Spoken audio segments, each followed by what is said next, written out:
Like that. All right, we're a little past 10 today, so we will call the meeting to order and we'll rise for the pledge. I pledge allegiance to the flag of the United States of America and to the republic for which it stands, one nation, under God, indivisible, with liberty and justice for all.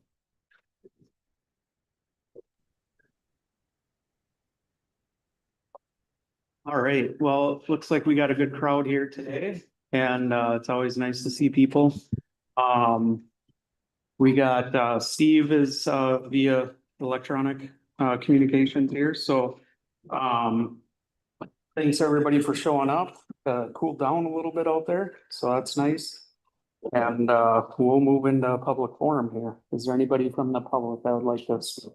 Now, we do have a couple of public forums on the agenda today. So if you want to speak on the ordinance one, or we got a couple ordinance ones and the data center one. Well, we have to just setting that public. Just setting that one. Okay, so we do have a couple of public forums. If you want to talk about them, we can pull that of that. Otherwise, anything else? Come on up. Yeah, come on. Hi, Joe Zappa with Urba at 7440 Cabin Drive in Graston. A few points. I just want to say thank you so much to the county officials for working collaboratively with the township and the OCM to get our permitting process taken care of for our new structure. It's moving right along.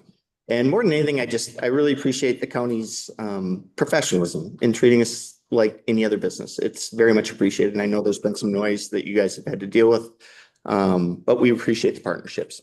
Secondly, Commissioner Waldem, you questions our charitable giving, and I wanted to give you just a quick update on that. So we did donate $15,000 to 5 local charities and another $5,000 or $10,000 to 5 local charities and 5 to the Royalton Township and matching funds. Additionally, this month, we also donated another $2,000 to the smoke eaters of Pine City, so the fire department. We will continue to give throughout the year as charities make known their interests. And we expect by the end of the year, we should donate in excess of $25,000 to local community activities. Finally, I want to send my personal appreciation to Jennifer Fredrickson and Leslie Sauter for their help with our marketing team. I thought you might like to see our new packaging that shows Proudly Pine County logo. This will be in dispensaries across the state, probably in another month or so. So we are truly proud to be a business in Pine County and want to share that with all of our consumers. So thank you again very much for all the work that you do and for your partnership. Thank you. Thank you. Anybody else? Yep, Denise.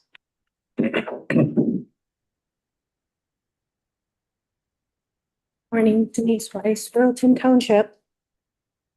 On June 16th, I submitted a complaint and it was about odor. And it was for the month of May.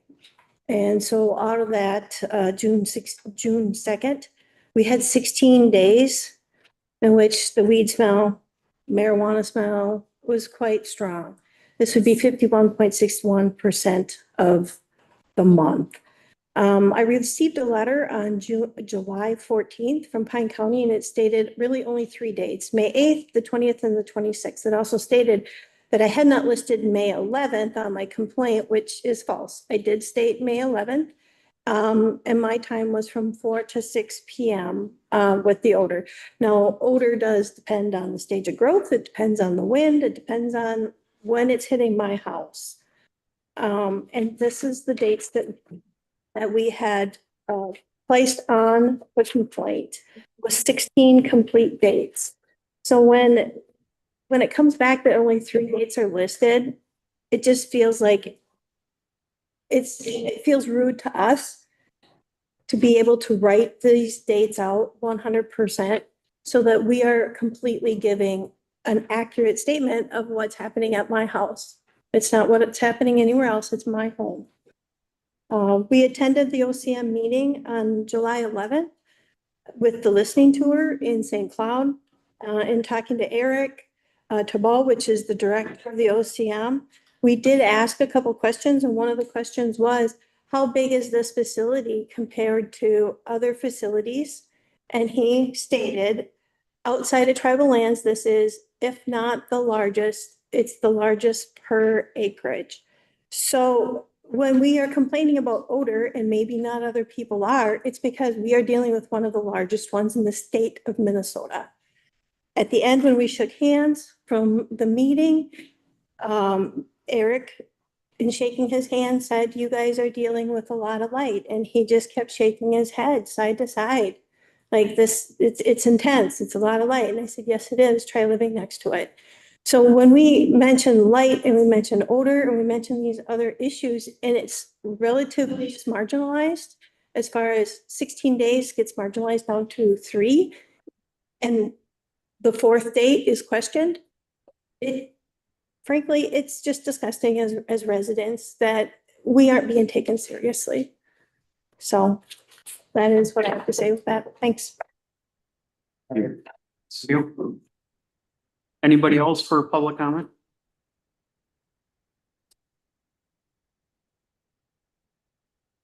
Len Slottick, 73261. Markville Road, Sandstone, Minnesota. That's it. Arna Township. I got in the paper, everybody got this. It's a public statement.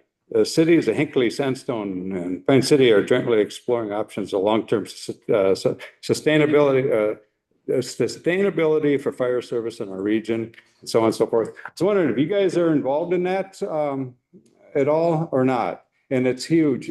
Communication is a big thing. Jeff, we're just the other night, there's a bad one out there, and we're out, and it's ambulance. Your guys are on board, right?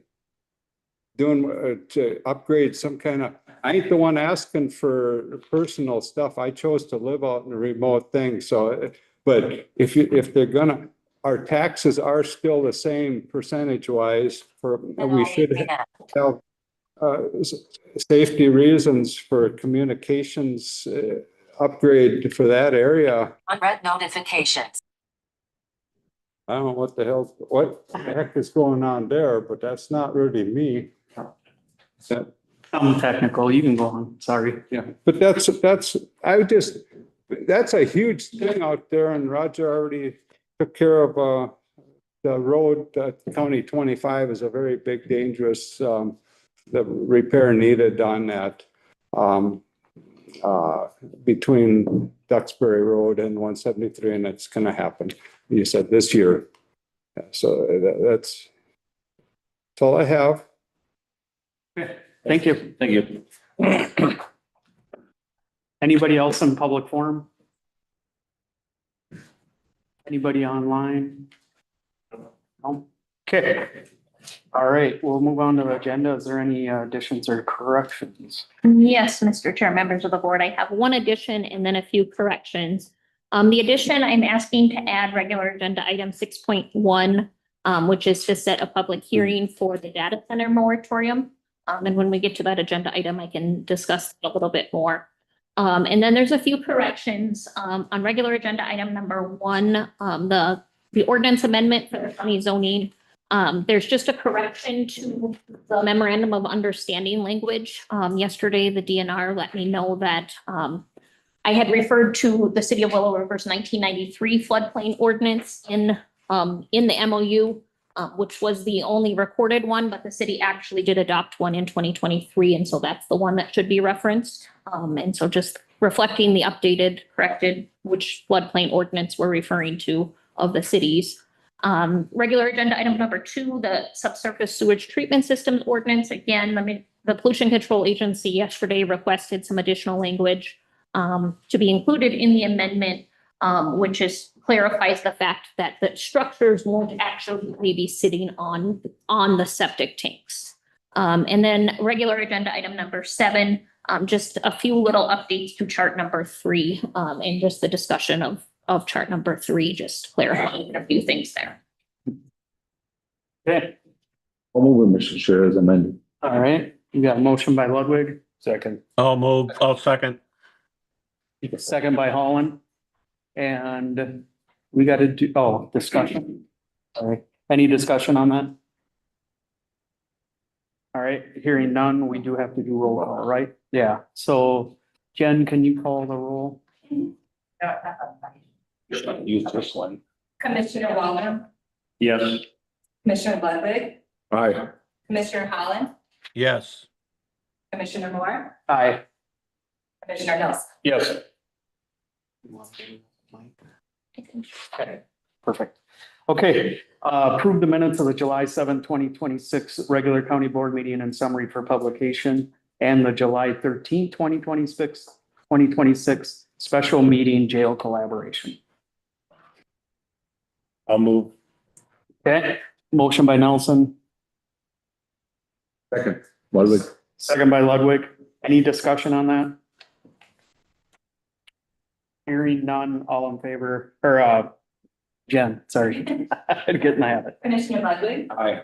Commissioner Holland, Yes. Chair Moore, Aye. Commissioner Nelson, Yes. Commissioner Waller. Yes. All right, minutes of boards, committees and correspondence, 2025 City of Sandstone TIF report, Pine County zoning board minutes, March 26, 2026. I'll move it. Okay. Motion by Ludwig, I'll second. second by Holland. Any discussion on them? Hearing none, go ahead. Commissioner Holland, Yes. Chair Moore, Aye. Commissioner Nelson, Yes. Commissioner Welcome, Yes. Commissioner Ludwig. Aye. All right, and consent agenda. A lot of stuff on there today. Hopefully everybody had a chance to check it over. We'll entertain a motion. I'll move the consent agenda. All right, thank you.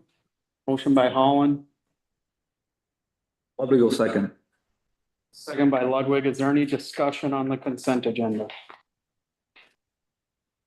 Hearing none, go ahead. Okay, Chair Moore, Aye. Commissioner Nelson, Yes. Commissioner Waller, Yes. Ludwig, Aye. Commissioner Holland. Yes. All right, we'll move into the regular agenda and ordinance amendment, county zoning ordinance, official zoning map to include the city of Willowdale. Presentation of the ordinance, proposed zoning map and memorandum of understanding. Listen, you. Yes, Mr. Okay. Chair, members of the board, Kelly Schroeder, County Administrator. So just a little background for you. In January 2020, Pine County adopted a county zoning ordinance that was a little bit out of the ordinary from a regular county zoning ordinance in that it had an opt-in provision. So it only covered cities and townships when they asked us to cover them. And so since that time, we've had a handful of jurisdictions that have made that request. And so most recently, we have received that request from the city of Willow River. The process for a city to opt in is that they need to pass a resolution requesting that they opt in. And then they need to draft a proposed zoning map. And so I met with them several times over the spring, refining what zoning map they wanted. So which districts did they want? What areas did they want commercial? Which areas did they want residential? Those types of things. And then also because it is a city, there is statutory responsibility for shorelands and the scenic river ordinance that cities statutorily are required to do. And so in order for the county to do that on behalf of the city, we have to have a memorandum of understanding that the city has that responsibility, but the county is executing it for them. And so before you today, you have all of those items, an ordinance to amend the county zoning ordinance to include the city of Willow River, to amend the county zoning map because our county zoning map only exists in those areas that have opted in. And so you have a copy of what the Willow River zoning map would look like and their different zones, which they're really only using 2 zones, rural residential and commercial. They have Kettle River corridor area and then shoreland areas, but those are all statutorily defined. So those aren't things that we could decide. And then also that memorandum of understanding to ensure that all of those required ordinances to clarify that the county is taking those on behalf of the city. Okay. All right, any questions from the board? I have two, I can just make it two-part. My first one is why are we, the reason? And then the second one would be, can our staff, that existing staff handle what's coming at us, some, add additional? Sure. And kind of the why I think for Willow River is very similar to those other jurisdictions that have opted in. And the reason that we did it this way is smaller cities and townships just do not have the staff capacity to work through all of these different things.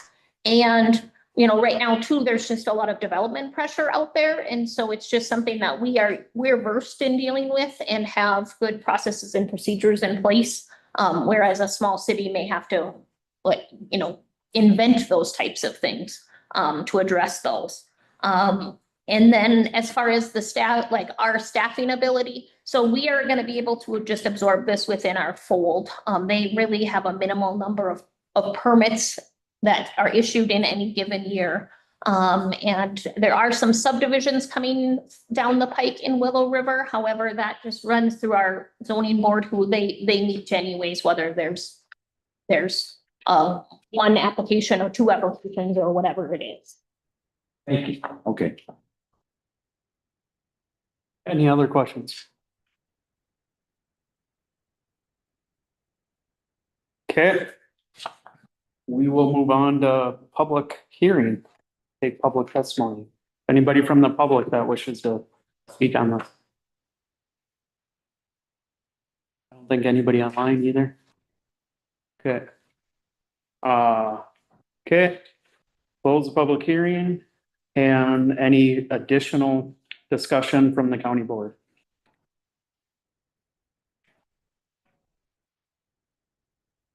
All right. Hearing none, consider the adoption ordinance 2026-27, amending the Pine County zoning ordinance to include Willow River City, amend the county zoning map to include the proposed zoning map for Willow River City, and authorize the county board to chair, administrator, and attorney to sign the memorandum of understanding. I make that motion. Okay. I'll second. All right, motion by Waldham, second by Nelson. Any other discussion? Hearing none, go ahead. Commissioner Nelson, Yes. Commissioner Walker, Yes. Commissioner Ludwig, All right. Commissioner Holland, Yes. Chairman. Aye. All right, ordinance amendment, Pine County subsurface sewage treatment system ordinance. Presentation of ordinance 2026-28, amending the Pine County subsurface sewage treatment system ordinance. Say that 5 times fast, I guess.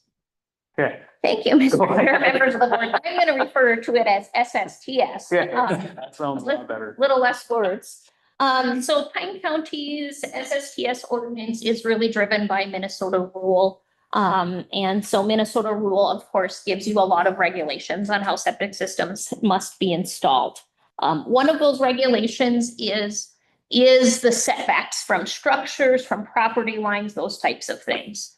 And we have run into an issue where we have some high density seasonal recreational developments with very small lots. And so, I mean, the best known example of this is Pathfinder Village. And so on those lots, you simply cannot put in an individual septic system that meets the Minnesota rule setbacks. You just can't do it. And each of these lots need to be serviced by an SSTS. There is no city system or big pipe system for these lots to hook up to. And many of them have not been properly disposing of their septic waste for years. And so in an effort to streamline the process of those properties getting proper septic systems, we are requesting to amend our SSTS ordinance to allow an administrative variance process for those setbacks. Because there, in most instances, in almost every instance, the setbacks just cannot be met because of how the lots are configured. And so this would this would streamline that process so that we can just get them permitted and roll, get those permits out and those septic systems put in and the sewage treated properly. And so the ordinance, walks through, just in this, what are the situations that we would allow it to be? And so it's only for holding tanks, and it's only on existing lots in those high density seasonal recreational developments. And it allows us to go up to 0 feet from a structure, including underneath a structure. So these developments, a lot of times will have like campers on them.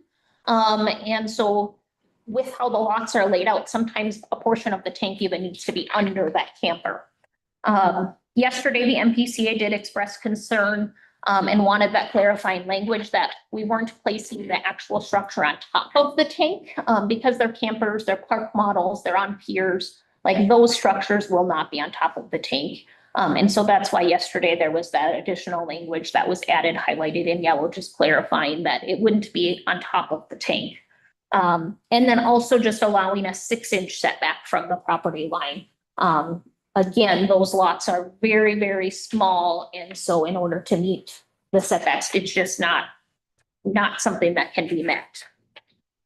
And then overall, also on the different items, we just walk through specifically which lots it applies to. Okay. Now, do we have more than these types of places out there? So the main one that comes to mind is Pathfinder Village. I think there could be, so as you'll note, it's lots of less than 3,000 square feet.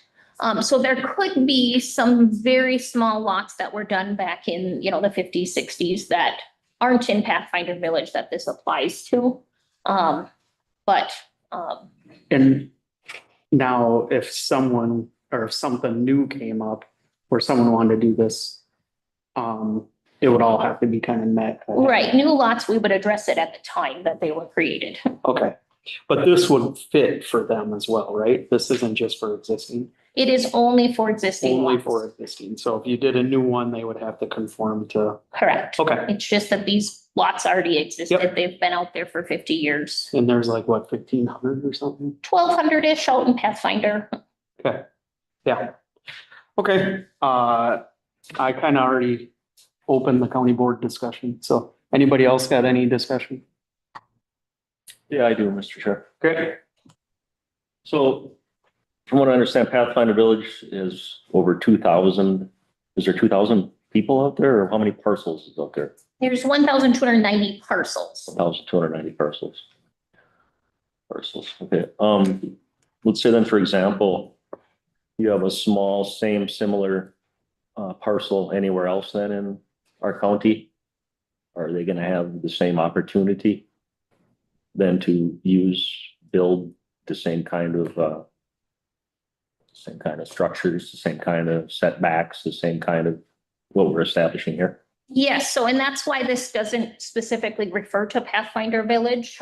As long as the lot is existing and meets those requirements, wherever it may be, it would apply. Kind of like a Me Too clause, kind of. No? It's not even a me too because it already's there. All right. Yep, we couldn't wrote it broadly. Mr. Chair, Yeah, if I understand it right, a guy couldn't create a new lot that would be allowed under this system. Is that what I'm understanding? Correct, yes, Yeah.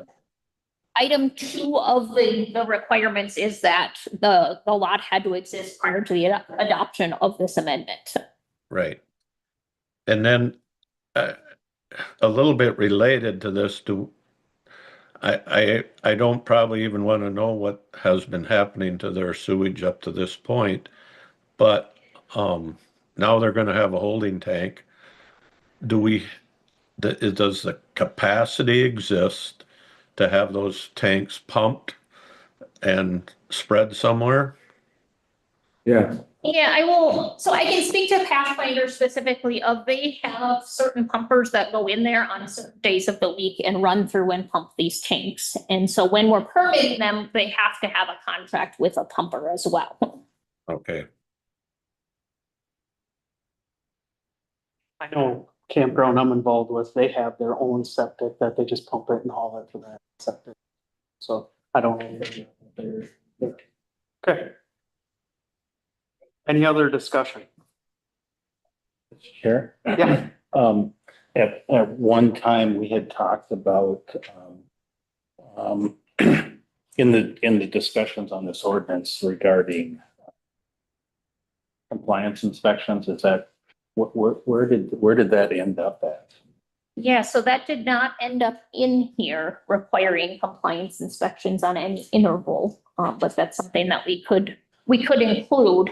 I would want it to be included in the ordinance, so it's not just some requirement, we've made up. My concern is, and I'm glad we're dealing, because this is an issue, and just to ignore it, what's happening is either if they can't, they're skirting the law, or worse, that it's being discharged into the ground, and it is all sand, so it all disappears.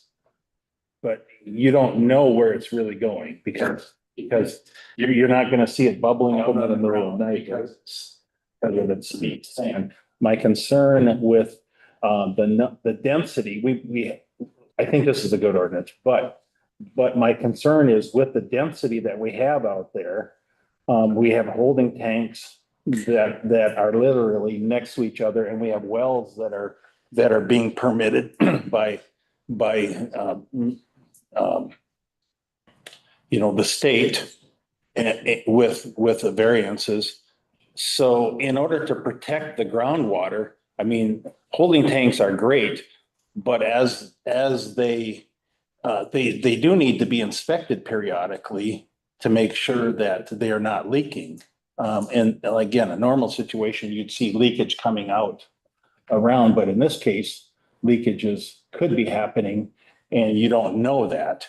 And so we do have the point of sale inspection, but in this case, since they're holding tanks and they do need to be pumped on a regular basis, if we would require, say, a compliance inspection on the tank every 5 years, that would be actually part of their pumping routine as well. So it would be actually minimal costs. And we would be ensuring that these tanks aren't failing, and you can't retro, but at least at this point, but I'm thinking going forward with the tanks that we are permitting, that it's something that we ought to be, I think, thinking about just because of the soils there and the high density that we have. Yeah, I agree. I worry about people just self-pumping, buying a trash pump in the middle of the night, just pump their gray water out. You think a complaint would show up, but if they, some way to check. Add an item 9 that just states that every 5 years, the system must be deemed compliant. Who does that, us? Who The does? county? No, Okay, nope. And a lot of our pumpers can actually fill out a tank integrity form, so it would just be part of their pumping process. okay. So that ain't detrimental. to That should anything. be happening anyways. Okay. We just required everybody on board for that. Okay. And we can just add it. I verified with Reese that he's. Okay. Okay. Any other discussion on from the board? Yeah, I do, Mr. Chair. Okay. Would that, for adding that to it for this inspection, would we want to run that back by zoning then or not? Or just leave them? I think because it's such a minimal change, I would feel comfortable moving forward without it running back through the zoning board. And I think that was maybe part of the discussion with the zoning board. It might have just been left off of this. Okay. Mr. Chair, maybe, maybe and we start looking at this particular change, the overall change is not, this is not something that is widespread throughout our county. This is a very specific situation and you can, very narrow. So, to deal with a problem, an issue that was created 50 years ago.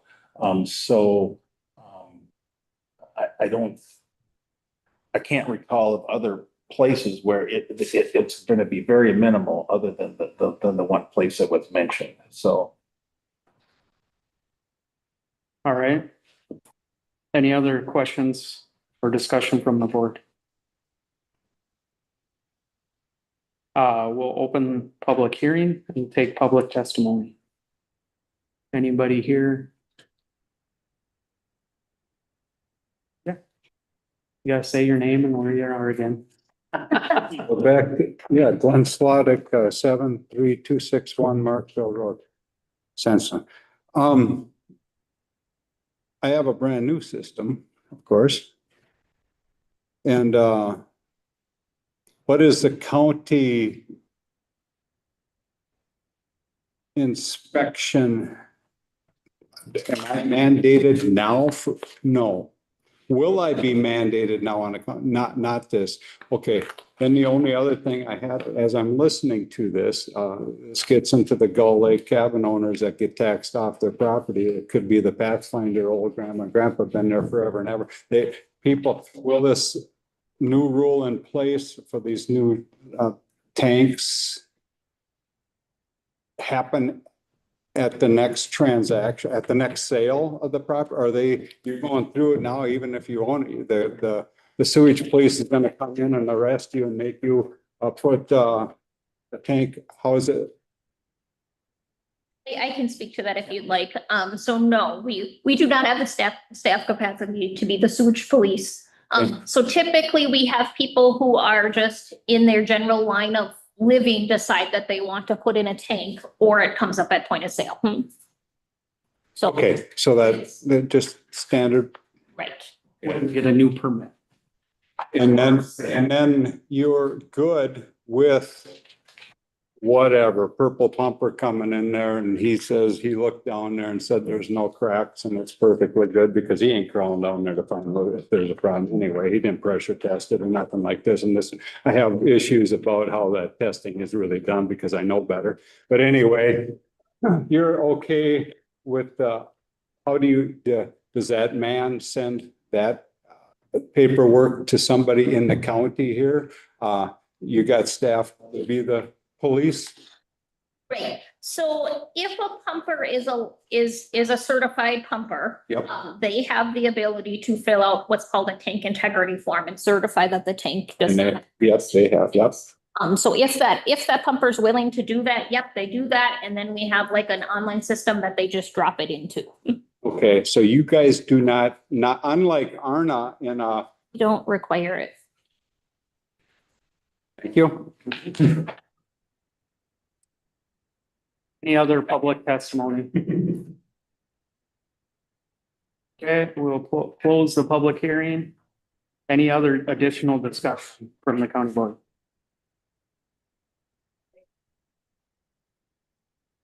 Okay. So consider the adoption of ordinance 2026-28, amending the Pine County Subsurface Sewage Treatment System ordinance. I'm getting better, and authorize the board chair and county administrator to sign. We have a motion. I'll move it, Mr. Chair. Got a second? I'll second it, Mr. Chair. Okay. We got a motion by Ludwig, second by Holland. Any other discussion? Hearing none, go ahead. Commissioner Walton, Yes. Commissioner Ludwig, All right. Commissioner Holland, Yes, Chair Moore, Aye. Commissioner Nelson. Yes. All right, public hearings. Personal committee report. You want to take it? Yep, I'll take it. We had our meeting, I'll just read them off. Do you want me to do them I'll make a motion at the end for recommendation. All in one, okay. So Sheriff's Office Jail, we ratify the separation of part-time probationary corrections officer James Gross effective July 7th, 2026. Approve the backfill of the position and any subsequent vacancies resulting from internal promotion or lateral transfer. And Sheriff's Office Administration Support, approve the backfill of vacant secretary position and any subsequent vacancies resulting from internal promotion or lateral transfer. In Public Works, ratify the resignation of highway maintenance worker Jared Knutson effective May 22, 2026. Backfill of that position was previously approved. Health and Human Services, approve the recruitment for an additional social services supervisor position to support the child welfare and child protection services. Acknowledge the resignation of child protection social worker Brittany Hoagland effective July 22, 2026, and approve the backfill of the position and any subsequent vacancies resulting from internal promotion or lateral transfer. And the rest of the items are information only in the minutes, but Mr. Chair, if I could just discuss on the part B, the last two there. Yep. The addition of the supervisor is part of that act and everything else that's coming into us mandated by the state. The state is gonna give us one-time money for $100,000 for that position for 2027, right? 2028, it's up in the air if they're gonna fund that or not, but they made those changes. And the resignation for that social worker, she took a job as a supervisor in another county for more money or another position. And I will move those, Mr. Chair. I'll second it, and with the discussion that, as you can see in the notes, that HHS position was a vacant, unfulfilled. So it is known that new bodies in that department, but it's kind of part of the restructure. It's kind of part of what's coming up. It is funded mostly for next year or all. But then they're arguing with the state, like everything, to try to get some more money to follow this because of the impact on the county. So, but it is a needed, it's just, there's so much work to be done with that, so. And then, the other one that just left, yeah, it was a promotion for that person. Yeah, she moved, yeah. Yeah, a rather large one. So it's always interesting. You don't like seeing people leaving, but if they're leaving to do something better, to better themselves or their life, I think us as an employer can just be happy that we got them to that point. I know with my own personal job, I don't typically have career guys, and when they come to me and say, yep, I'm going somewhere because of this, I'm always happy for them, because we were a part of that stepping stone. So I think it's good, it's positive to look forward to, and we're, obviously we'd like to keep them if there's not a position. We can't make new ones, but any other discussion? I have a question. Yeah. On the, let me find it here again. Oh, the recruitment for an additional supervisor. Was there more people hired then to then, have a supervisor that would have to see over? We're gonna add. And the state's giving us $100,000 for that position for 2027. States getting It's 2028 that's not funded, or we'll have to figure that out. Yeah, and if I can address that a little bit too. Our current supervisor in this area has a significant workload way over the state recommendation of direct reports. And then with the new changes to the age of delinquency in the act, just the level of supervision and guidance that's going to need to occur is going to be even way more significant than what it currently is. So how many direct reports would there be for this supervisor position?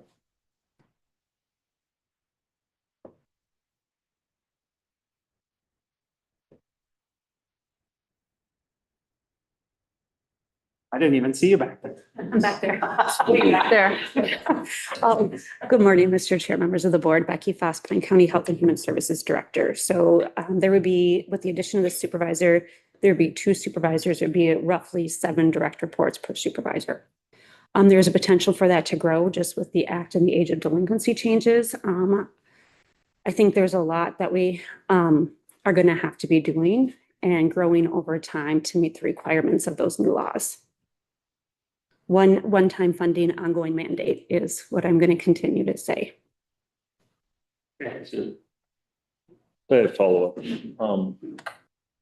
What's like the average number of reports to a supervisor? I believe I've seen somewhere there was a supervisor that only had two people reporting to them, or did I That's something the like? office manager who's also in charge of the office manager of Health and Human Services. So that is not typical for Health and Human Services. And in the Child Protection Task Force days back in about 2015, the recommended amount was 8. And so the current supervisor in that position is about twice that.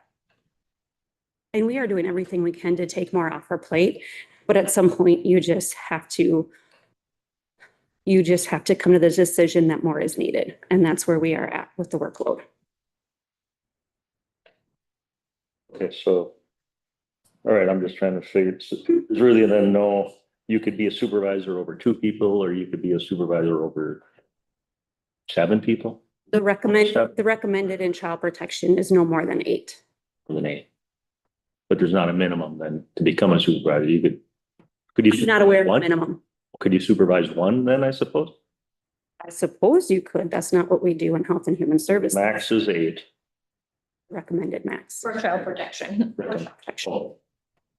Okay. All right, thank you. But Thank you. Any other discussion? All right, hearing none, go ahead. Commissioner Vogler, Yes. Commissioner Ludwig, Aye. Commissioner Holland, Yes. Chair Moore, Aye. Commissioner Nelson. Yes. All right. County service recognition. I'm gonna start and then I'll turn it over to Reese. Kevin Hofstad, we're recognizing Kevin Hofstad for his 40 years of service on the Pine County Law Library Board of Trustees. I was thinking about this when I seen you and writing some notes. Reese will have a lot better stuff than I do, but when I first got elected, I got put on this board and I was like, what is the law library? I had no clue. I didn't have a whole lot of clue on anything to do with that whole area. So you get to go to these meetings with Kevin was always there every time, maybe a few he missed, but a lot less than I did. And I am the only one that sits around that table that is not an attorney or a judge, which a judge is an attorney as well. And Kevin always, we'd be talking about law books and stuff like that. Or they would, I was just listening, and Kevin would always look at me and say, do you have any thoughts, Josh? I'm like, none. That's not my wheelhouse. It's not what I deal with, but Kevin always respected me and I had some input on other stuff that wasn't regarding that, but I've known Kevin for most of my life. I was thinking I was 6 years old when you got appointed to the law library, so that's pretty cool. He always had an office 2 doors down from us, so he would frequent our store a lot. And just appreciate the time that I've had with him and thank you for your service. So with that, I'll turn it over to Reese. Might run up to the podium. Okay. Make him come up. I don't want to make him stand here though.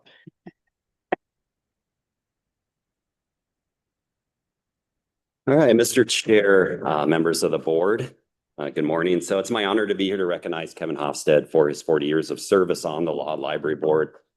Looking at the online, it looks like we might have a couple people too also on the board who are joining us.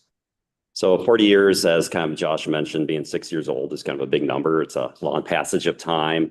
I like to think of things in a historical context. So when Kevin was appointed in 1986, Ronald Reagan was the president. Our current president, Donald Trump, was married to his first wife, Ivana, and would be for several years. Our current First Lady was 15 years old. And the world's richest person right now, Elon Musk, was 14 years old at that time.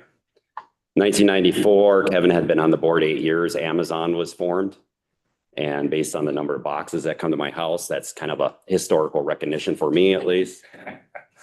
A lot of us have boxes that go to our house from Amazon. 1996, Kevin had been on the board 10 years, and most people are off of boards after 10 years. Kevin was only about 25% through his service.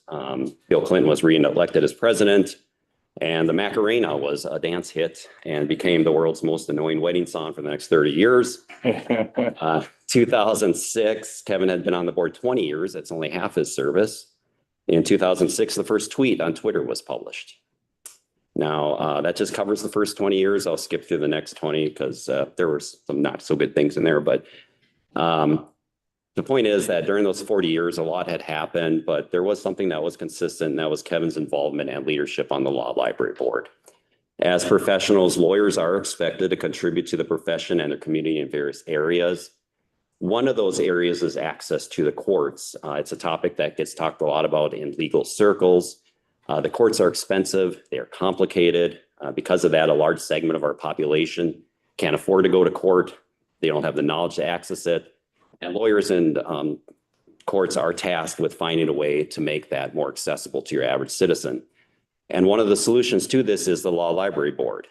It has resources for self-represented litigants, and those resources are free. And the fact that Kevin was on that board for 40 years shows that he's committed to the ideal of professionalism and access to the courts for all. His service demonstrates the highest ideals in our profession. And he wasn't just a member for 40 years, as Josh kind of pointed out. He showed up to all the meetings. He contributed.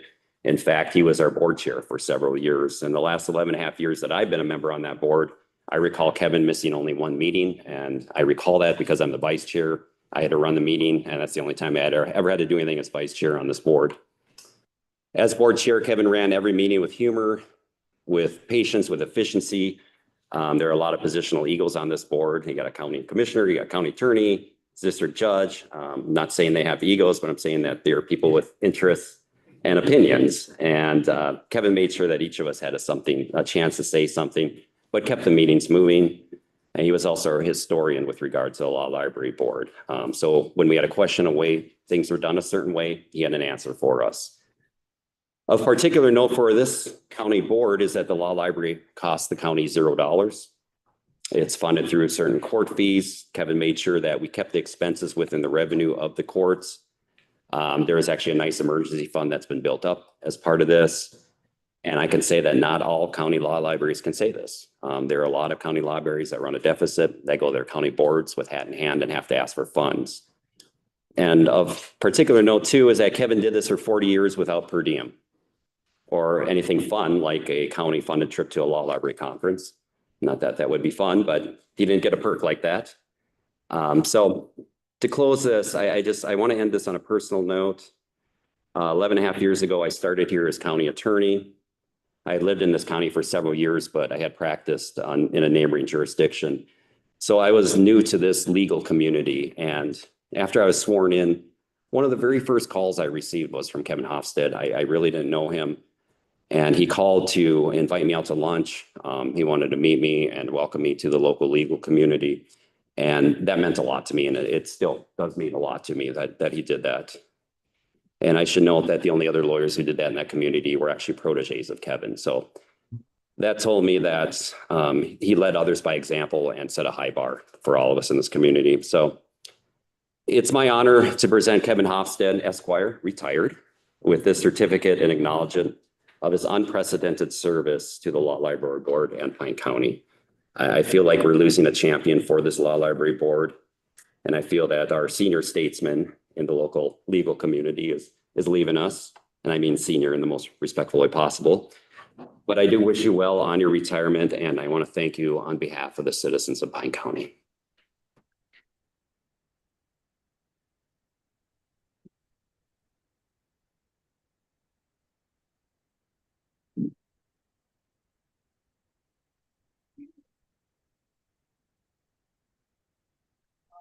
Appreciate the high praise. Not necessarily expected, but certainly appreciated. Going back for your benefit, the first commissioner was Ed Montbryant. And Ed, much like you, sort of sat in the meetings with a glazed over look and, but nonetheless, the input was always useful and important and always appreciated. Matt, did you do a turn on the, did you do a turn on the law library board too at some point? No? Okay, well, there's prospects out here then.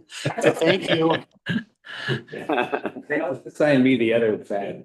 But it's a plum job. There's no acrimony to speak of, and for the most part, business is efficient. Maybe after I'm gone, it'll be more or less efficient, who knows? But in any event, I appreciate this. It's an honor to be recognized for something that you really didn't intend to be recognized for, that you did because I was asked to do it, and it was something that was a service to the county, the community.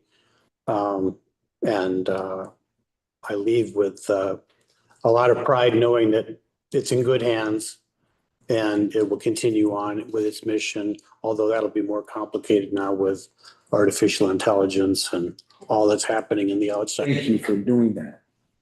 Thank you. Thank you very much. Yeah, hold on a second. Mr. Chair, I got a picture. if, Go ahead, if I Steve. could just say something too, I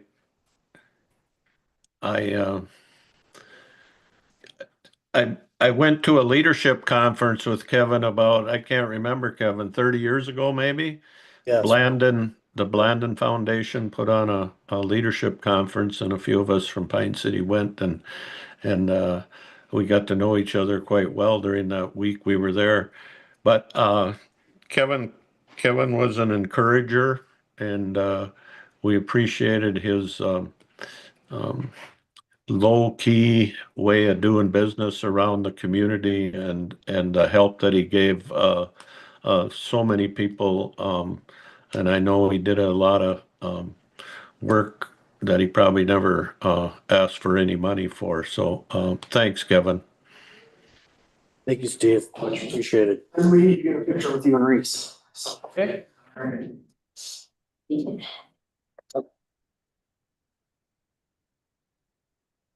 Yes.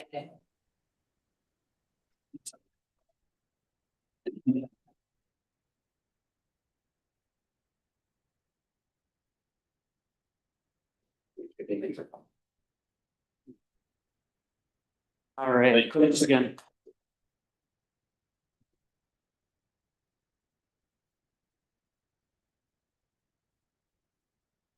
All right, next on the list, introduction of the DNR Northeast Regional Director. Introduction of Clarissa Spicer, Northeast Regional Director of Minnesota Department of Natural Resources. Thank you, Mr. Chair. Good morning. My name is Clarissa Spicer. I'm the new Northeast Regional Director for the Minnesota DNR. I've been in this role for about a year now. You might remember working with my predecessor, Shelley Patton. She was a conservation officer and became the regional director and served in that role for about 5 years. I, on the other hand, come from the Division of Forestry. I've spent about 20 years working in northern Minnesota, fighting fires and managing timber for the state. So that's a little bit about my background. My purpose for being here today is simply to introduce myself. I don't have any specific agenda item. I simply wanted to introduce myself and meet everybody face to face. I also thought it might be nice to recap a little bit about what the Minnesota DNR does in Pine County more specifically. Statewide, our mission for the Department of Natural Resources is to work with Minnesotans to conserve and manage the state's natural resources, provide outdoor recreation opportunities, and facilitate commercial use in a way that creates a sustainable quality of life. We have 7 divisions, including not just forestry and enforcement, but parks and trails, fish and wildlife, ecological water resources, lands and minerals, and our operations services division. There's 4 regions in the state for the Minnesota DNR, and I represent the Northeast region, and I represent all 7 divisions. In your packet, you have some highlights about the work the DNR does in Pine County. I'll just hit on a couple of those. There are 6 state forests, 15 wildlife management areas, and 10 aquatic management areas in Pine County. There's also 2 state parks, Banning and St. Croix, which have an economic impact of an estimated $20 million in the county. We also have 2 scientific and natural areas, 38 public water accesses that we manage, as well as hundreds of miles of trails, including hunter walking trails, OHV, and snowmobile trails, many of which are managed in partnership with your constituents.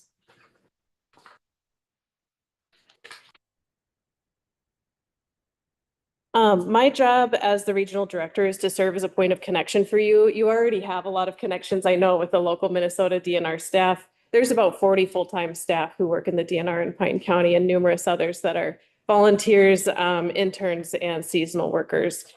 If you are ever not sure who to reach out to in the Minnesota DNR, I'm an excellent first stop for you.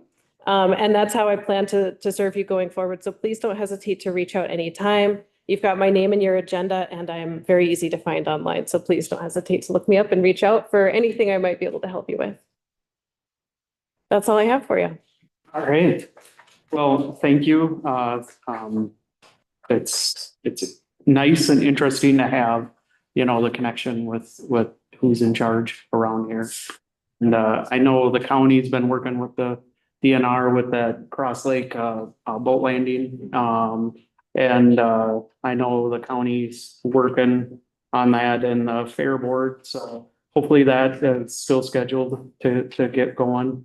And I know one of the things I had said on that is I would like to see the DNR kind of work on a winter access, good winter access to Cross Lake. So, and it sounded like they were talking about the dam boat landing. There might be some potential there that they can try to get just a decent winter access. So, but again, I appreciate it. Anybody else got any questions, comments? Yeah, go ahead. 2 things.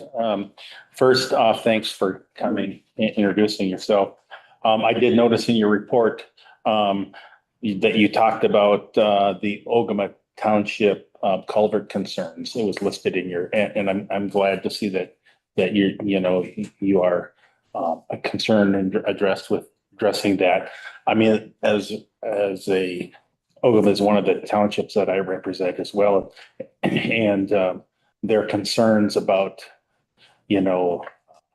the excessive cost that would be there to replace culverts that had just been replaced.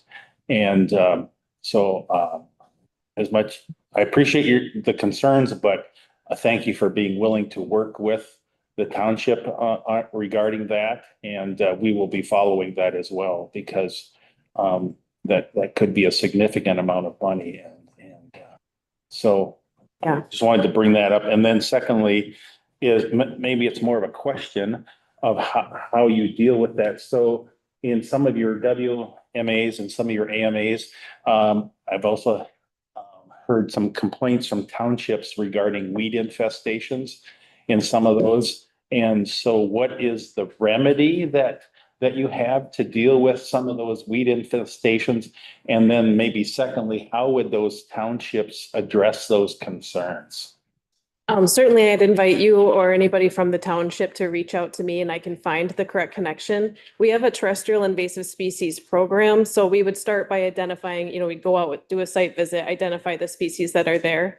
And depending on what species it is, we have different sorts of remedies. So a lot of them are chemical, like using herbicides, for example, but we also do mechanical treatments. It really depends on the species. And as you mentioned before, resources are limited. So we try and do whatever's most cost effective. And we do a lot of signage and things too. Public education is an important part of limiting the spread of both aquatic and terrestrial invasives. So great, thank you. Well received. Mm-hmm. Yeah. Any other questions, comments? Mr. Chair, if I could, thank you. Thank you very much for coming. I'm a trail guy and I got a lot of friends that hike and bike, and Munger Trail, of course, is scheduled to get some upgrading done to it. I hope that can get done. And then As you're probably aware, there's that gap between the Munger Trail where it stops in Hinckley and where the trail system from the metro area comes north. And it's got a name for it, and it's got a corridor, but it doesn't seem to get much traction to get the trail. The name is the James Obastar Trail that would connect through southern Pine County and northern Chisago County. So that's always on my mind. Yeah, thank you. That's on my radar as well. I'm looking forward to keeping in touch with you on that and Excellent. yeah, those connections are really important for the local economy too. So we like to have those connections made. Thank you. Mm-hmm. I got something, Mr. Chair. Yeah. Like you said, have something on your radar and, you know, you're new, sometimes a new set of eyes on something is helpful. East of, well, I know the bar down there, Mavericks. What forest is out there east of Shangwatana? There was a situation and you said you were involved with logging or that was your expertise. There was a situation where it was brought to my attention and I went and looked at it. The DNR actually sunk a pickup truck out there. And then there's a lot of damage to the pickup truck, physical damage, dented, scratched, things broken. It dropped through the ice, it dropped through the ground that time of year, it was December. And then they decided to retrieve it with a heavier vehicle, a bulldozer, which then fell through, which then leaked oil, diesel, hydraulic fluid, all the essential liquids that are inside that machine. And then that was also where it's located, I believe, is in the Mount Simon Hinckley water aquifer, which is heavily regulated. And what's changed for procedure? I guess you're new, so maybe you can help me. I haven't heard any response back when I inquired about it. There was a delineation, a wetland delineation that maybe just took minutes to realize. They said that there was really, no impact when there was several hundred yards of trails and ruts and impact and disturbed soils. And is there something, maybe with a new set of eyes and your expertise with your forestry background? Yeah, I'm certainly happy to look into that. Yeah, I guess I appreciate it. You know what winter that was? You said December of 24, I believe.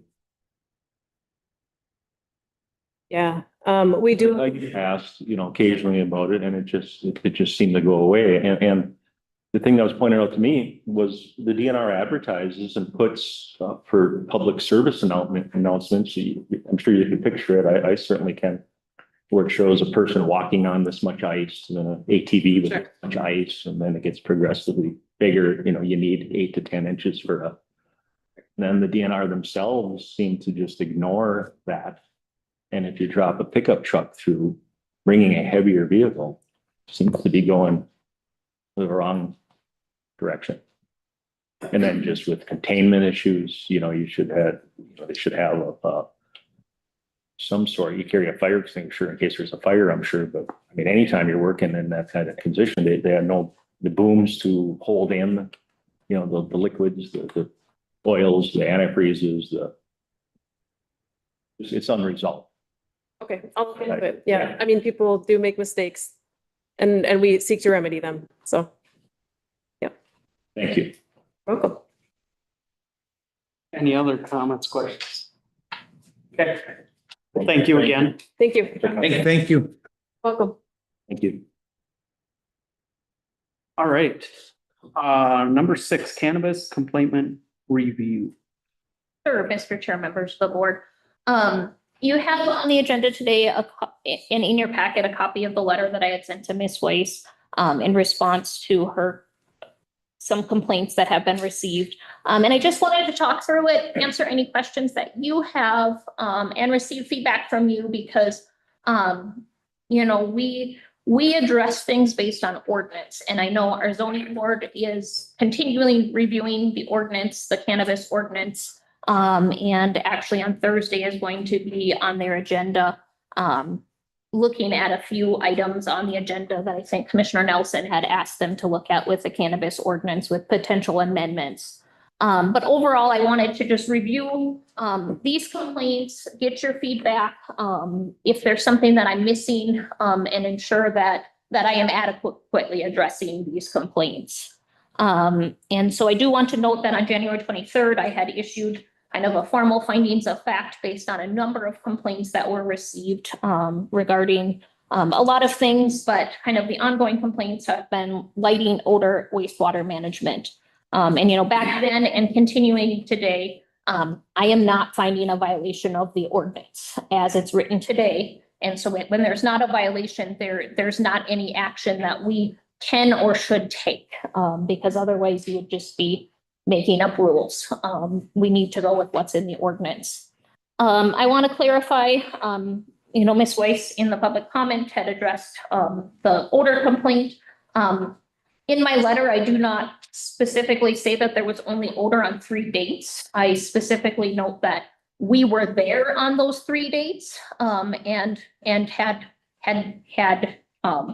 you know, detected no odor or only minimal odor at those times, which we are only able to drive the public roadways surrounding the property. But yet, so I mean, I was just acknowledging that we have put significant resources into monitoring this property, and there were 3 dates and times that lined up exactly with her complaint, that, you know, we were there, detected no or minimal odor. As referring to the May 11th, May 11th was on her complaint. However, you know, that we were there at 7:02 a.m. and did actually notice a strong odor at that time, which was not on her complaint, which I don't expect someone to be monitoring it 24/7. But yet it really just demonstrates that the odors really vary by operating conditions, environmental factors, stage of growth, those types of things. And really the presence of occasional agricultural type odors in a rural area, you know, it's not a violation of Pine County ordinance. I think when we looked at the ordinance, it gets concerning if we're going to start regulating odors in agricultural areas, of what defines an odor.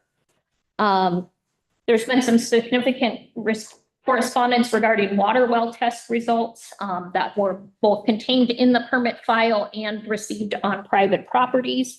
And questions as to why we issued the permit, even with those well water test results in the file. That was not something that was required to be submitted by the applicant as part of the file, and it's not a requirement in our ordinance. So it's not something that we can even consider when approving or denying a permit unless it's in the ordinance. I had significant discussion and research with Minnesota Department of Health, and it's noted that, you know, shallow wells are very susceptible to having elevated nitrate concentrations and other types of issues with contamination, because they're essentially taking surface water when it's a shallow well. So that's less than 50 feet deep. So Department of Health has all sorts of fact sheets regarding shallow wells, sandpoint wells, and how susceptible they are to contamination. And Pine County does not have any authority to oversee wells or issue permits or not issue permits based on water test results. And you know, we've addressed the lighting numerous times, so my letter doesn't address the lighting because I think the lighting hasn't changed since that January 23rd. And just in my letter, I note, and also for your knowledge, you know, at this point, I'm investigating new credible complaints that are presenting new information. But from my standpoint, I don't have the resources to continue to pour into monitoring this business in Pine County that at this point has not violated an ordinance. So I don't know if you have questions, concerns. Okay. I do want to reiterate that the zoning board on Thursday does have on their agenda to review the cannabis ordinance and consider those changes that Commissioner Nelson had suggested back in May. Okay. Mr. Chair, Yes. thanks Kelly for writing the letter and thanks for the explanations. You know, some of us have lived around Pine City long enough to remember the alfalfa plant that was in Grafton. And my wife grew up right across from the radio station, which is a fair piece, and that those odors were there, you know, in the 60s up until I don't know when they closed the plant. I moved to town in 74, and I remember smelling them, you know, when you would head west of town. You didn't have to get very far west of town on the right day. And so there's been odors in the Grafton area for a long time. Okay, anybody else? I have a question. Okay. I've heard about this, the Department of OCM, Office of Can, are they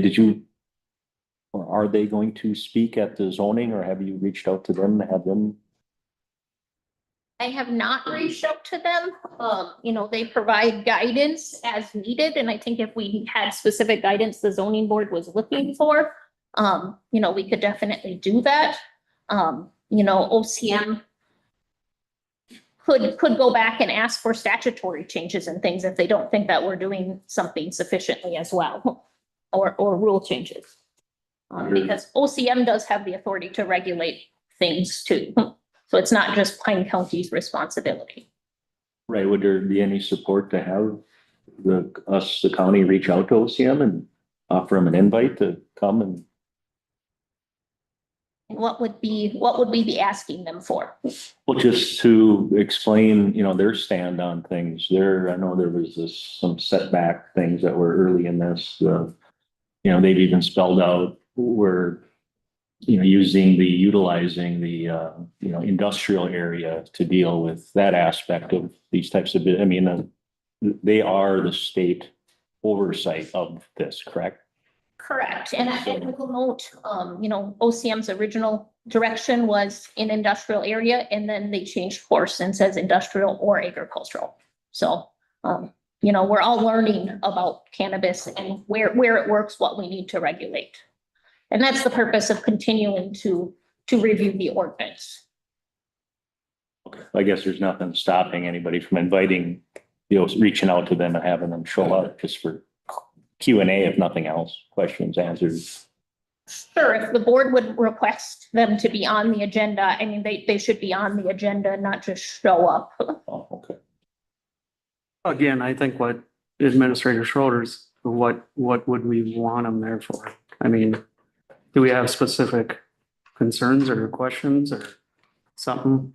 I know the OCM has reached out to us, Pine County, on a number of occasions to ask how we deal with it, what we're doing, what's working, what's not. So we do continue that dialogue, but.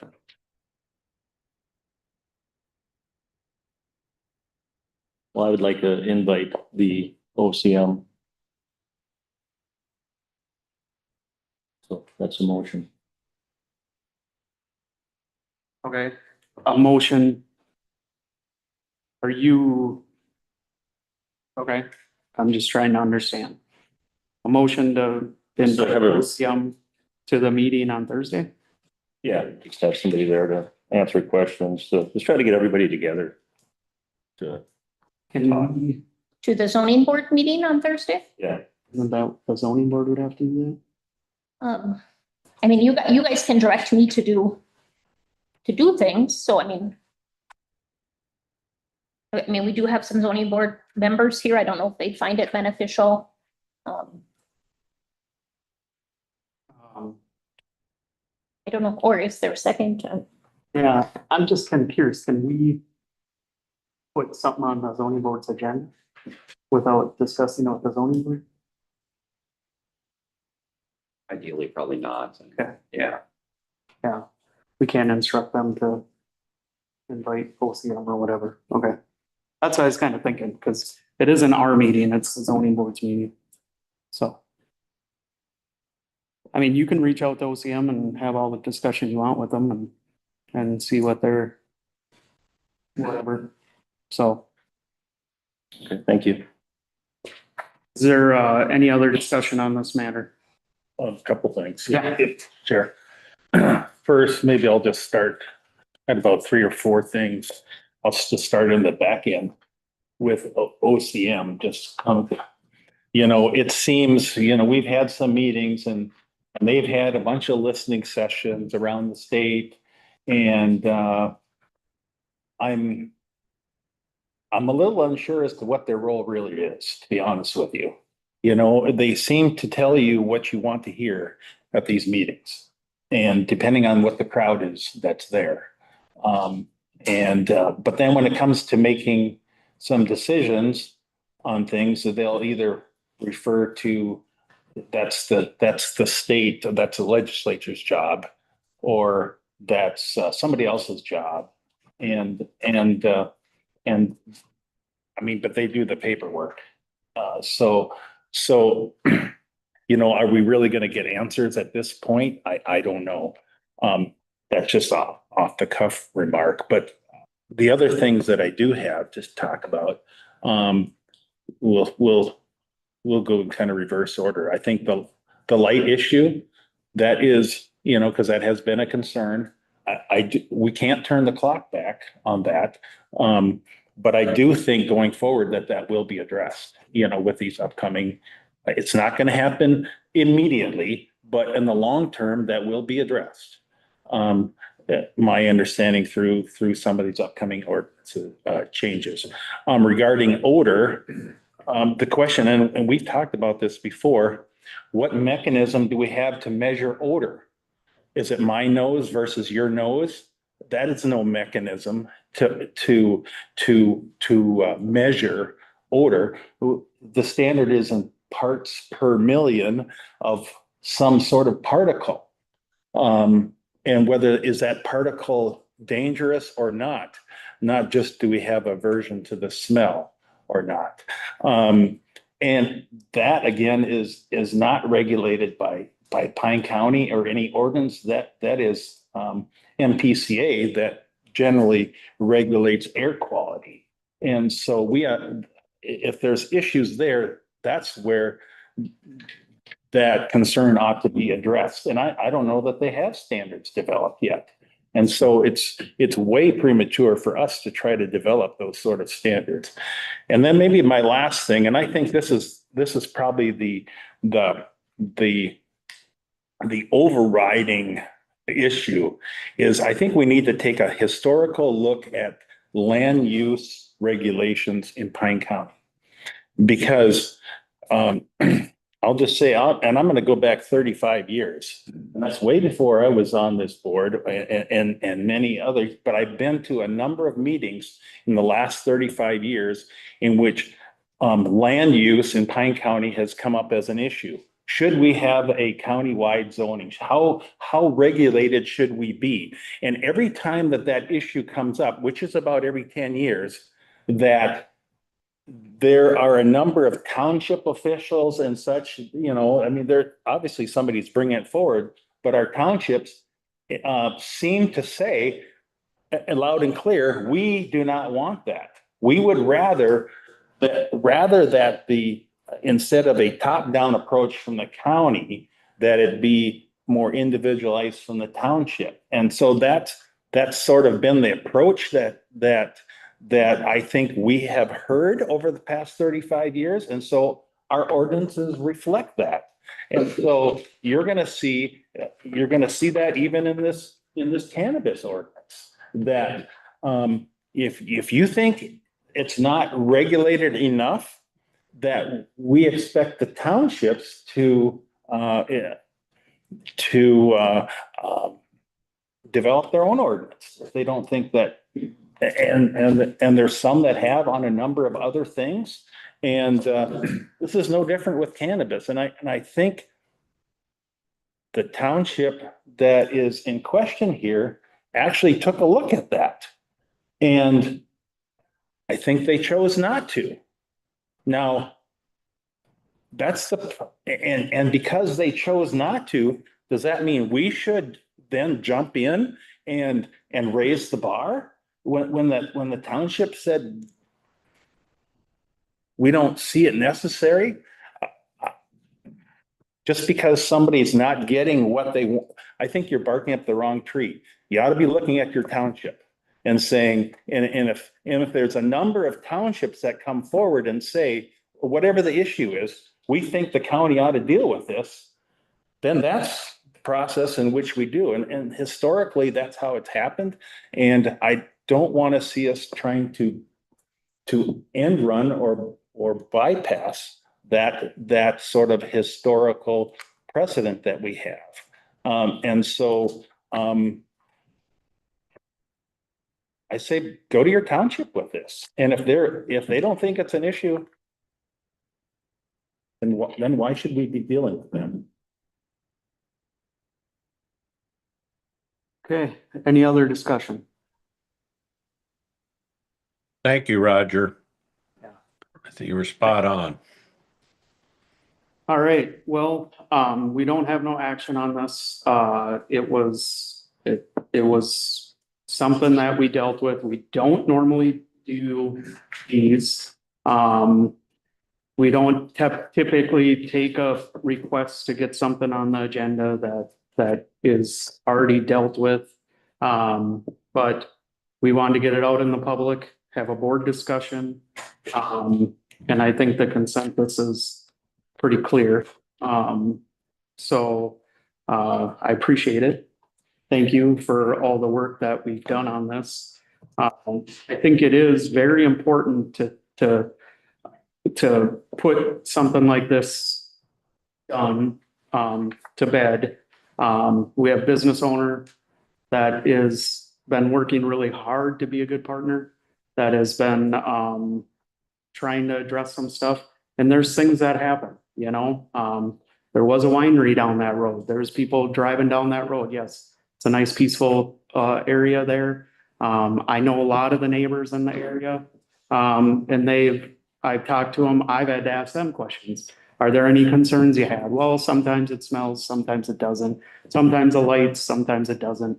They're like, they understand because, you know, that's what happens. Nobody wants it in their backyard.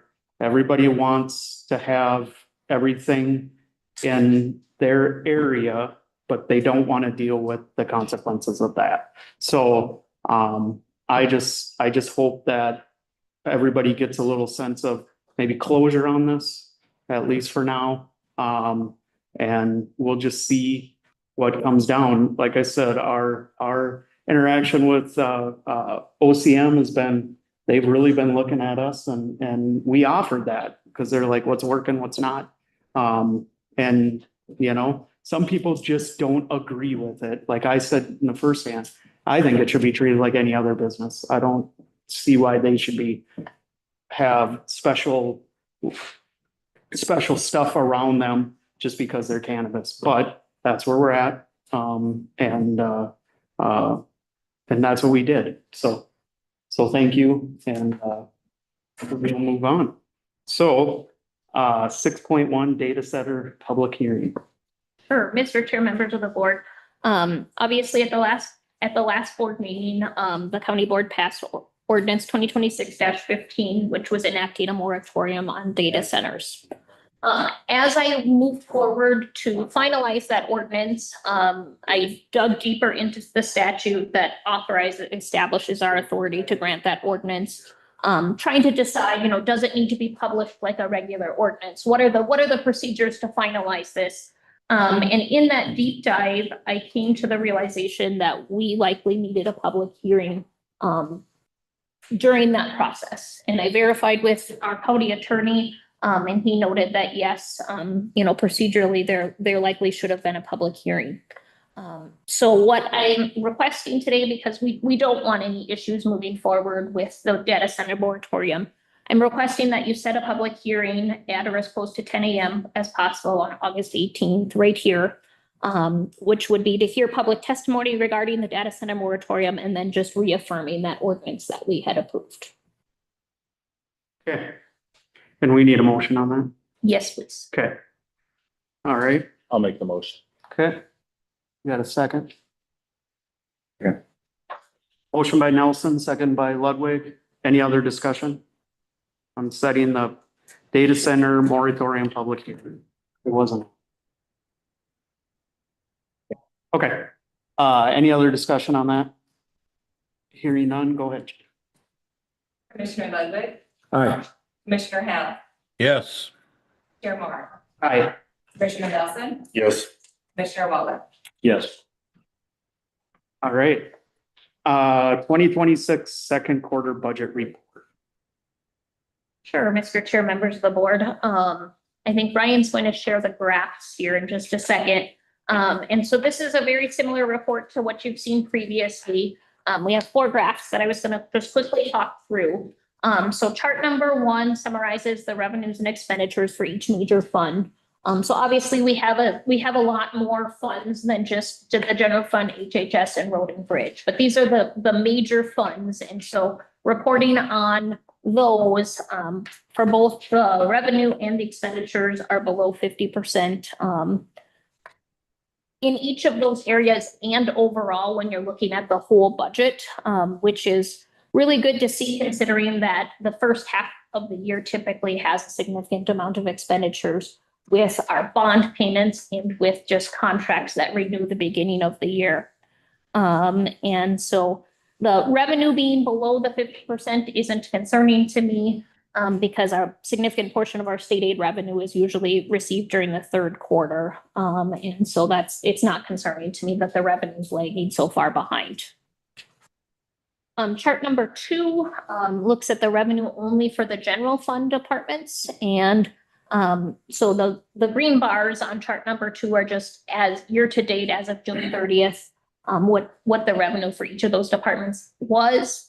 And then the black line is the 5-year average. And that just helps us understand of how those departments are doing compared to historically. I'll note that the auditor's office is looking like a gold star up there with over 100% of revenue. That is simply because most of the revenue is just an inter-fund transfer. So their revenue comes from the land fund, which that's just done in January. And then the portion that's over the 100% is because in 2026, we began needing to do tract searches on properties that will be forfeited. So we have an expense that goes along with that. And then as people purchase or repurchase tax forfeited land, that gets reimbursed. And so that wasn't included in the budget when we set it. It was a new process we had to begin. And so that's why that revenue looks so far above 100% because it's a revenue that we hadn't anticipated for the year. But there is a corresponding expense as well. I want to highlight that the assessor's office is at 0%, which is much below when the 5-year average, and that's simply just a function of the assessor's office revenue comes from the contracts, the payments from the townships and cities, and just it's a function of the timing of when those invoices are mailed to those cities and townships. So that is not concerning to me either. And then same with planning and zoning, it's below the 5-year trend, but that is completely due to just the timing of when the grant revenue is received. A lot of state aids is kind of nice because they have statutory dates they're paid, but with like the planning and zoning grants, the state grants that we receive, they are just paid whenever all the signatures are received and things like that. So it's not any specific date each year. And then the jail revenue is below the 5-year trend, but that's really because we had received a significant amount of boarding revenue in 2023 and 2025, so it elevated that historical average. So in my mind, that's not concerning. We seem to be on track and doing okay with the jail revenue. Chart number 3, you had a corrected version that was sent out yesterday. And so the numbers just changed about 1% on each department. And that was just because of how the timing of when I ran the report to get these numbers. And so when looking at these expenses, all departments are below 50% year-to-date spent, even though we're 50% through the year, except for IT and recorder, which is very typical because IT and recorder have expenditures that are typically paid in January because they're annual contracts. And so it's it's something that you just are going to, they typically are over 50%, even though we're only 50% of the year. I do want to highlight the fact that the recorder's office, when you look at the 5-year trend, so that black line again, they're significantly under that 5-year trend. And that's simply because in past years, we were paying for both, we were paying for a lot of expenses out of the recorder compliance and technology fund. But those fund balances have now been exhausted. And so now those expenses aren't being paid from there. So just overall, it's less. And then the last chart number 4, just does a little bit deeper dive into HHS by major division. So income maintenance, social services, public health, and then just HHS as a total. And all revenues and expenditures are where they're to be expected at this point in the year. And everything looks great there. Any questions on that?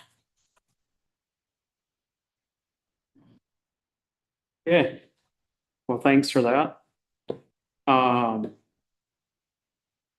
We'll move on to commissioner updates. Northeast Minnesota Area Transportation Partnership. Looks like Holland, did you make that one?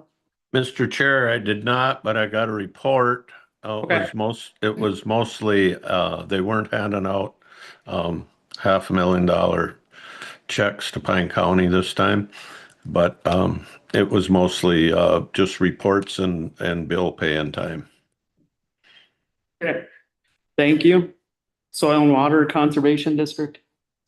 Yeah, it was pretty much a general meeting going over, I think I gave you the same numbers last time. They have like 742 acres in stewardship. One note though that's new is they're not gonna add a staff person next year just because they're work from stuff out. Well sealing still going pretty strong. And they're testing private wells is doing pretty good too. And then probably the other big thing is September 9th, they're gonna have the field day. We're invited to go with if you're interested, and they have a lot of projects they've done. I could talk about some small projects here, and I've talked about them, but it's a lot, but it takes a lot of time. But they're doing a lot of work out there. So anyway, September 9th, starting at 11:30, you could meet here if you want, and they're gonna do a little road tour and then lunch is provided. So you should have got a flyover or email on that yesterday. So other than that, it's just pretty much general. Okay. Arrowhead Transit. Nothing to report. Okay. Pine County Chemical Health Coalition. I was unable to, I had a conflict, but We watched the quarterly meetings. Oh, okay. Yeah. Okay. So that. Yep, sounds good. All right, City of Pine City meeting, I was unable to attend. Holland, you were there? Yep, I was there. I think it was a pretty good meeting. We had our some public works people there and the city's public works person there, and I think they I think our feeling is we've got capable people, they've got a capable person for the most part. We just need to get out of their way. They know how to plow roads. They know when they need to be plowed. So I think we got that straightened out. Good. All right, East Central Solid Waste. Yeah, pretty much a bill paying meeting. There's some more cover that has to take place, and so there's a bid that they didn't have it for final review yet, but the low bid was a couple $100,000 under the engineer's estimate, so it's a couple $1 million worth of dirt work basically. It's a closure and gas well. As you know, there's methane gas that gets produced in a landfill. We have to capture that so it doesn't escape into the atmosphere. And you got two choices: you either burn it in a flare or run it through a generator. So we run it through a generator, and if the gas capable of doing that. It runs a generator and powers into the SIMPA grid, which is a municipal power grid. And then, if not, we flare off the rest. That's about it. I know at one time you had talked how much it costs to open a land or open a new cell. And Yeah. then how much it costs to close the old one. And Yeah, it's it's a lot. it's a lot. It's $5 to $7 million to open up a cell. As near as I can figure, if you do the cost average, it's about $1 million to $1.5 million a year if you cost average out the opening and closing accounts, Yeah. just for that portion of the landfill. Yeah. They are, our new director is, seriously looking at some things that'll help Pine County. One is, the purchase of a, grinder to grind brush, because that's always a municipality problem. And so the, commission would own the grinder and go around to places that like Pine County's, centers and grind up brush, and then maybe they could also collect our cardboard and glass and that kind of stuff. Perfect. East Central Regional Library. Sure. Primarily what we worked on this last month was the budget. And of course, you got 6 counties that are working on that together, and it's a give and a take, for all the counties to agree. Initially, Pine County's share was proposed at over 7% increase. In the end, the budget that we tentatively agreed to was a 1.53 increase for Pine County. Our portion of the budget for libraries. So again, it's got to go through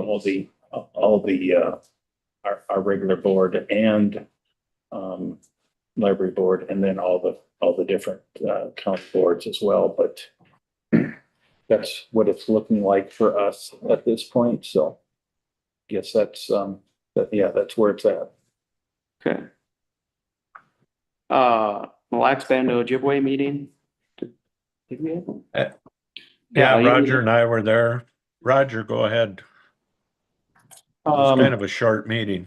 It was, and they introduced their new, I forgot her name. Government relations. Yes. Brooke Wool. Brooke Poole, who's a new government relations person, and then we did talk about some other things, and I think we set up a maybe, because they've got a new District 3 representative.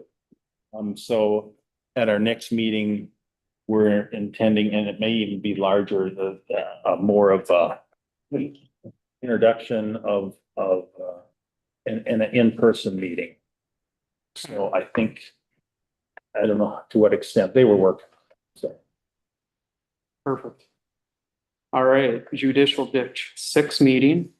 Yeah, we did have the meeting this time. Last time we didn't, because of some posting requirements. So we did vote to separate ditch 1 and 6. So now I don't have to sit through ditch 1 and 6 meetings. I only have to go through ditch 6 meetings. Ditch 1 still has some more meetings because there was a few people in the public that wanted to have their stuff rechecked. But essentially what it is ditch 6 was done in the 40s, ditch 1 was done in the 2000 or 1900 something. So the ditch benefits were all set then. We had a redetermination of benefits. Ditch 1 and 6 overlapped in certain areas. So some people were responsible for one or the other, or both of them. So what we did is we had them separated and then a new determination of benefits. And they gave a very good presentation of how it works, how they do it, and then how they actually go to the people's property and physically look at it after the LiDAR and everything else was done. It's very interesting. So to move on, ditch one, which is not a very big part of Pine County. And it stops before it gets to the Snake River. So it's kind of interesting, but on the southwest part of, Pine County, there is a little portion and we're in ditch one with Chisago County and, Isani County. And a little bit of Kennebunk, yeah, all four. So, that's why it is a joint ditch. I don't know when we're gonna have any more meetings, but once everything filters down, do not believe ditch 6 has any, funds. So there will be a assessment done to the people that benefit to that and that will be determined. So, that's where we're at. Lakes and Pines. Lakes and Pines, met yesterday. A lot of grants, you're approving grants that, for homelessness and, it's just, that's time of the year when the grant approvals and the permission to apply for the grants is due. So the, entire meeting basically was, caught up with that. Yeah. Any other meetings anybody went to? I just wanted to touch real quick on our joint jail meeting, which I could have when we passed the minutes, but the jail collaboration meeting, we had a very good response. Do you know how many? I think we ended up with about 45 Okay. from different counties. Yeah, from different 8 counties. from 8 counties, commissioners, administrators, jail administrators, sheriffs. It was a lot of good discussion. And I think it'll lead into more stuff, but I just wanted to touch on that. Any other to come before the county board? Take a peek at your upcoming meetings. We are, I yeah, do you think? Tomorrow at 2, correct? No, we're not going away yet. So, right. yeah, we're just gonna take a 5-minute break here and then, we'll start with our budget stuff. Yep. All right? Not Okay. gonna let you go to lunch yet. But tomorrow's meeting is at 2. Tomorrow's is at 2. 11:43 a.m. Okay, so let's take 5 minutes. We'll recess and then come back, and start with the auditor treasurer.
Thanks, Reese.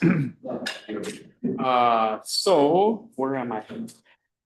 We are gonna, is Steve back with us? Yeah, let's give it a quick second. It's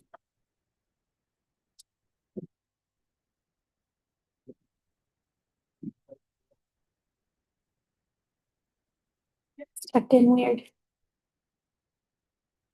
How do I look? The shirt was tucked in. Your good side? Yeah, good. Can you hear me? Yep, we got it now. It says my video won't start because the host has disabled it. What does that mean? Ryan's working on He it. says, hold on, he will correct Okay, that. okay. You can probably get started. Well, we really should. Okay, there he is. Yeah. Oh, there I am. All Okay. right. Sounds good. Well, it looks better. Oh, looked better before. No, it looks better now. We can see us. So we'll reconvene and start with Auditor Treasurer. Mary, go ahead. Thank you, Mr. Chair, members of the board, County Administrator Schroeder, Mary Lindala, County Auditor Treasurer. I will start with Department 41, the Auditor Treasurer Department. Ryan, can you put those up? Perfect, awesome. Oh, you do have them. So just some things to highlight on there. For the changes, auditor fees, we've had an increased request for auditor certificates. And I'm also looking at the fee schedule, which will come later in the year. But that will affect our 27 revenues. As Administrator Schroeder pointed out, for forfeitures, we do have to do track searches. And so now you will see for collections and NSF fees, account ending in 5860, as well as the corresponding expense for professional and tech services, last four of the account 6263, equal at $30,000 each. Just so that is noted on there because we are reimbursed for them. Reduction in salaries and wages for permanent, as well as the corresponding taxes have decreased with that. Excuse me. And then just based on historical spending, I opted to reduce our office supplies, our equipment and furniture, as well as our printing expense. So for a net expense of $830,678, which is a 2% increase over the 26 budget. Mary, this is down 1 FTE, correct? Correct. Yes, I have not, I opted when our grants and special programs coordinator resigned in April. I had asked for an extension on the consideration of backfill. At this time, we have not, I have not chosen to backfill that position. So the duties that were being done by that individual have been split between myself, my chief deputy, Melissa Berg, as well as in the Health and Human Services area, Sam Lowe is taking on the roles that the Grants and Special Programs Coordinator was doing. So as long as it keeps working, we can try and save money where we can. Any questions? Good, go. Perfect. We'll move on to Department 63, Truth and Taxation. On this, I have no net change. There is a little movement around in there. I just wanted to note the increased postage based on the 26 budget. The net cost is still the same, but just moving that around so that it more accurately reflects the cost of postage. So it'll be a net expense of $6,500, same as for 26. Expensive meeting. I'm sorry? It's an expensive meeting. It is. People It's- realize that, so it is, Yes. it's just interesting what it takes to Yes, actually it have. is. It is expensive to produce the notices and to mail them out. All right, Fund 24, Department 71 elections. You will see a reduction in the 27 budget simply because it is a non-election year. We do have some school elections, and you will see that. The biggest reduction is in staff. No need to have temporary staff when we don't have a full election cycle. You will notice an increase in the repair and maintenance agreements of $13,000 compared to the 26 budget. That is due to our election equipment. We've had to purchase extended warranties due to the age of the equipment. The extended warranties are cheaper than replacing the equipment itself.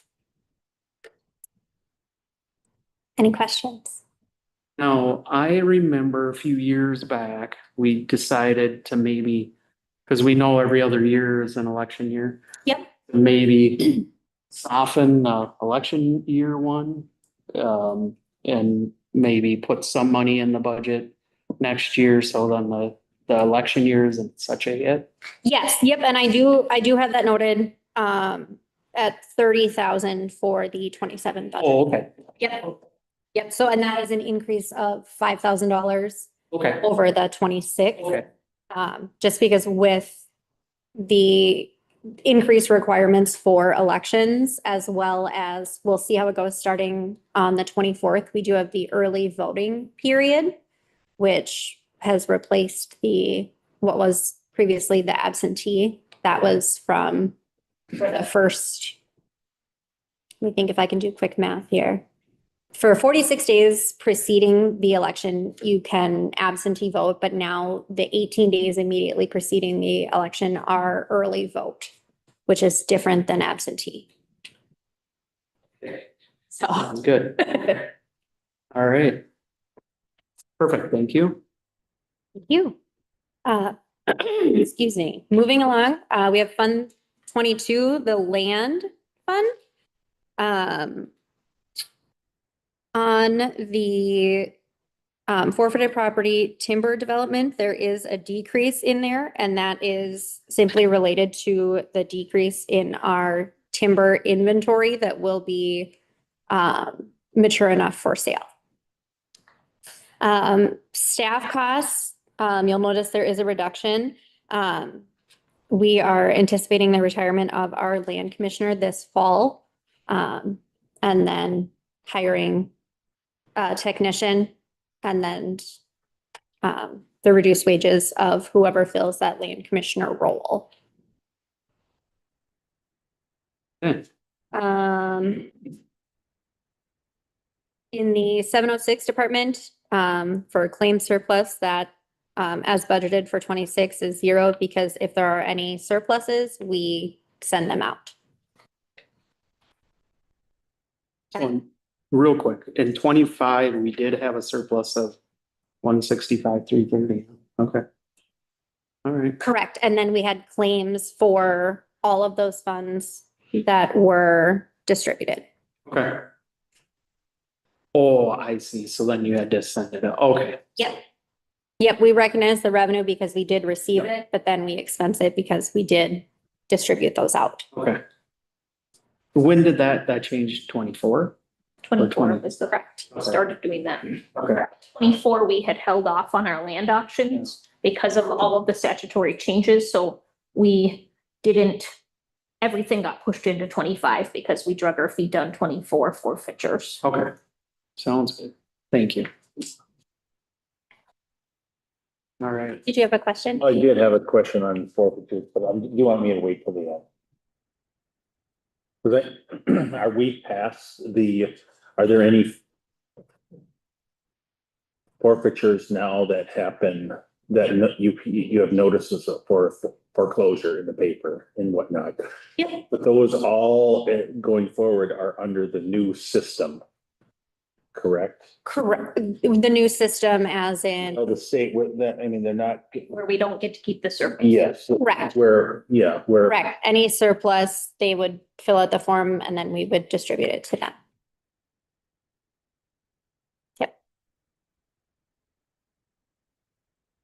Looking at the land fund in Department 707 for timber development.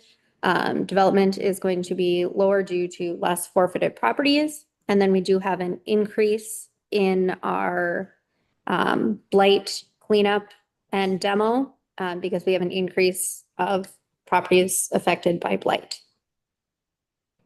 So Hey, again, Mary, Yeah. it probably relates to the last point and this point, but do you do what's our net?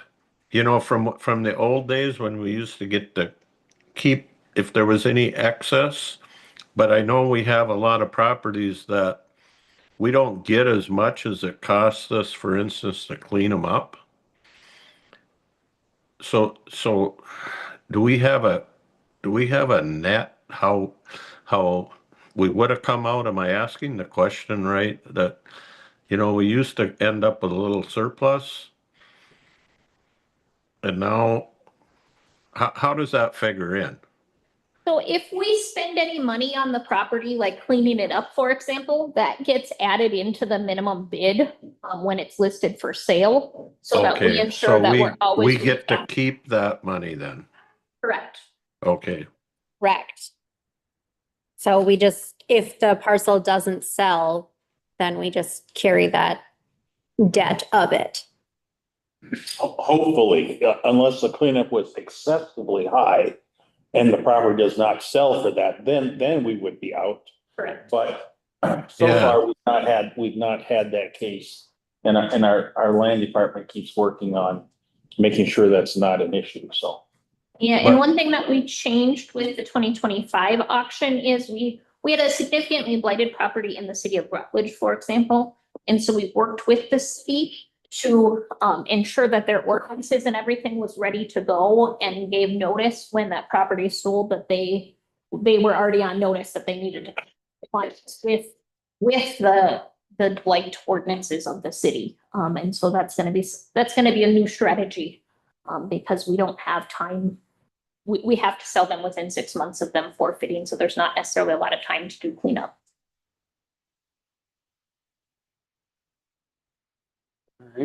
Any other questions?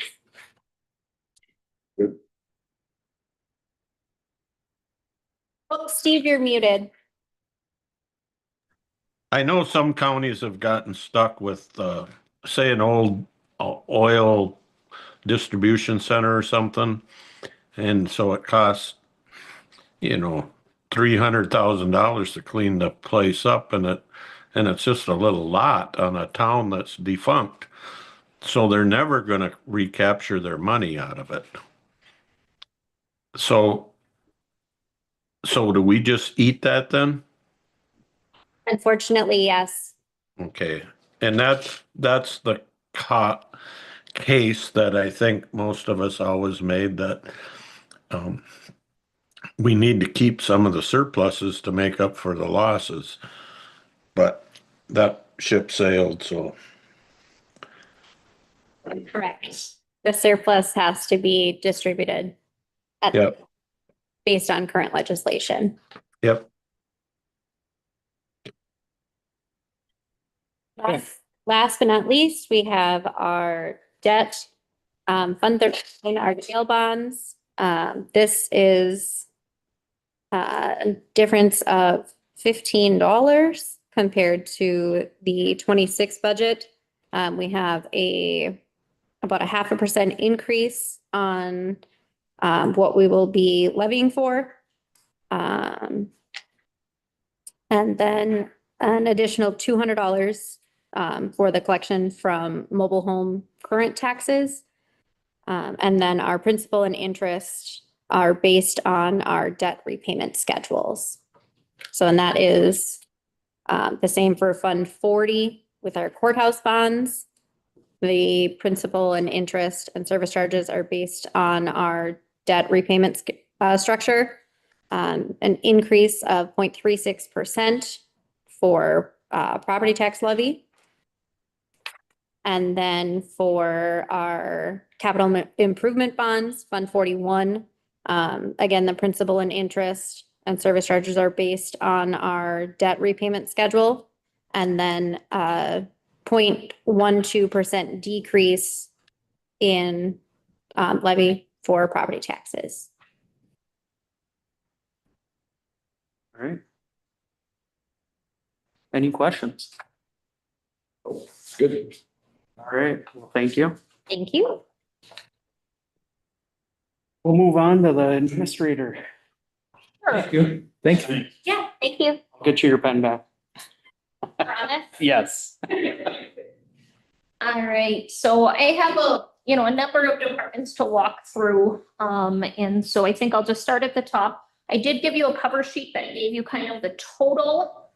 But again, that isn't like, because there's the non-departmental in there, that is the catch-all, the balancer of the general fund. And so it's important to note that is just a piece that exists, and we'll dig into that a little bit more in a second.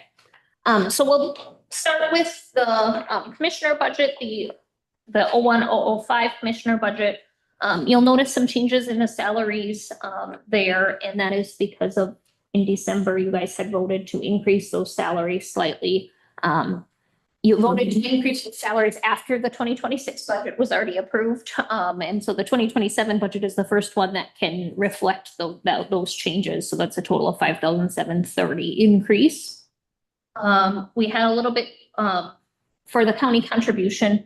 We are assuming that our health insurance rates will go up 5%. And so that is why you see that change with the county health insurance contribution. And then overall, the other changes are simply just due to those changes in wages. So overall, commissioners have an $11,143 increase from last year, which is driven by both that salary increase and then the health insurance changes that we're anticipating. Any questions there? All right, otherwise we'll move on to the Central Services 01-062. So this is the department that simply is our postage machine for the county. So we pay for the postage out of this, and then departments reimburse for the postage. So it's a net zero budget, but yet it all runs through here. So there's not really any action to take, because this is the postage lines that you see in each individual department is the revenue that goes into this. And then the expenses are just whatever the actual postage is. Any questions on that one? That's an easy one. We'll jump into the county administrator budget. So the 01-072. So overall, looking at a 5% increase, which a significant portion of that, unfortunately, is driven by the health insurance. You have minor wage changes and increases, but the health insurance change, unfortunately, our previous county administrator did not take county health insurance, but I do. So you see that significant change there in the health insurance of an increase. Otherwise, all the rest of the changes are based on those salary changes, and then some minor changes based on like our copier lease and just general costs. It seems like all conferences and trainings seem to be far enough away that we need a hotel room. And so just trying to reflect more accurately of what the cost of those hotel rooms are. But yet I think mileage is something we are trying to push to use county cars more and that type of thing. And so hopefully cutting down on a little bit of the mileage expense on the corresponding other side. So overall, a 5% increase in the administrator budget, but most of that is just that change in health insurance, unfortunately. Jumping into the next budget, which is not a budget that Dave normally would have done. It was something that had fallen under me in my previous role, but given the fact that our planning and zoning does not have a department head, it has a manager, but it's not a department head. I'm presenting the budgets for those areas. And so one of those areas is the aquatic invasive species. And since we started receiving that fund in 2017 was the first year that we started receiving those dollars for the aquatic invasive species. So they're completely state dollars. I had been concerned that the dollars would be cut at some point, and now we've arrived at that point where the state of Minnesota cut the dollars in half that they're allocating to that program. So for next year, instead of $117,000, we're looking at about $59,000, which really scales back both the amount of salaries of our planning and zoning staff that we can cost out to this program. And then it also is going to have an impact on, we are going from 5 watercraft inspectors down to 4, just to try to make it within the funds that we have. And there is going to be very minimal dollars left over to be able to do grants out to the different lake associations and things, unless we had make a different decision on if we don't want watercraft inspectors and we would rather do fund those lake associations and things like that. Overall, that's something every February about you actually see the AIS budget and are able to decide on those things. But this will be the first year that really we have to make some hard decisions because the requests are going to significantly be over our dollars that we have. And I already have started to scale back just the county staff administration that's going to this department because the dollars aren't there. And so that means that's shifting back to the tax levy. Any questions on that? You can see that it kind of peaked in 20, the fund balance, and then. Yep, and then we've been drawing it down. Yep, and we knew we were gonna do that, and we're just there. Yep, we're here. Okay.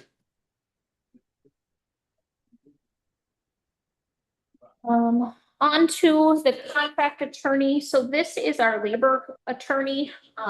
So we consult them a lot during union negotiations, or if we have grievances or just investigations that need to happen, we have that outside contract attorney, labor attorney that conducts those for us. So you can kind of see the historical costs that we've had within that department. There was some years where we didn't spend a lot, but yet then like last year and 2024, there was some pretty decent expenses. And in 2026, we likely have an arbitration that we're going to, and we've just had some investigations that have happened and things. So we are definitely needing that budget to stay the same, because we need that support of that outside attorney who specializes in those labor issues. On to Department 107 Planning and Zoning. So just to talk quickly through some of those changes. Zoning permits, I'm always a little bit cautious on budgeting. If you look back historically, we have always significantly met the budget expectations, but yet I keep saying the number of permits has to slow down, which they haven't yet, but they really do have to at some point slow down, I think. I am budgeting for a little bit more permit revenue, which I don't think that we will have a problem meeting that, looking at the historical permit revenues that we've gotten. So a little bit more revenue on the permit side. And then on the refunds and reimbursements, I want to highlight that. So Pine County is the fiscal host for the Snake River and the Kettle River Watershed 1 plan. Since we took that on, unfortunately, we haven't had stable staff. And so Soil and Water has done a lot of that work for us. And they received the reimbursements for their staff time to do that. It's fair. However, we've got stable staff now. And so the hope and the goal is to bring that back, start to bring that back in-house and receive those revenues to offset our existing staff costs, some existing staff costs. So that is what that piece is. Overall wages, very minimal really, because we've had some turnover and we've regraded positions. So for example, we went from 3 grade 8 positions to 10, an 8 and a 4, with some restructuring that we've done. And so that you don't see the salaries jumping up as much because of some of those decisions that we've made. Otherwise, and like the county health insurance, you see that significantly going down, and that is just a function of what choices the employees made. The previous employee had family insurance and then the new one has single insurance. So that's kind of nice when we can capture those savings. Otherwise, I do want to highlight conference training and registration. So asking for a bump there of $1,000. We have 2 staff that need to get through all of the septic certification courses. They're gonna take two of them this year, but then there's still 3 courses each for them to take. And then our existing staff that is licensed will be certified, needs continuing ed, and it's just, it really adds up. But the hope is now that we're investing in those employees to get them certified, they're septic, they'll be here, and then this can start to go down. I do want to highlight, in the professional and technical services, historically, you see some dollars that were spent in those areas, and that was those years, when we have not had a certified septic inspector. We've had a contract with an outside, inspector, because I have been the only certified one, and I'm not able to go out on sites and things. So we've had a contract inspector.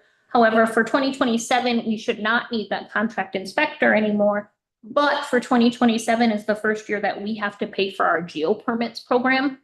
So previously that program was purchased through the Kettle River One Watershed One plan, which that was a 2-year grant funding cycle. And so we will be out of that grant funding cycle. So we will need to pay for that now, out of our own funds. And so that is what the anticipated cost for 2027 is. I will note that program, I think, really helps with our staff efficiency, in taking some of that administrative burden off, because that program just, contractors or people who want permits submitted online, and really like all of the administrative work of creating a septic or like a permit file and things is just done within that program. So that has been able to support some of those staff changes, as well as having that automated program to do those things. Otherwise, just some minor changes with room and board mileage. All of those things are costing slightly more. I want to highlight the program septic grants. So that line is simply those low income septic grants that we do. And so that line equals the same grant revenue we get. So the state gives us grant revenue to do those grants with, and then we pay them out. So it looks like a big increase, but that is just because those are the dollars that we were allocated through that grant cycle. And then no other changes. So overall, planning and zoning is looking at a 3.9% increase, which is about $8,000. I always struggle with the percentage increases because, almost a 4% increase could be big dollars depending on what you're talking, but here we're talking $8,000.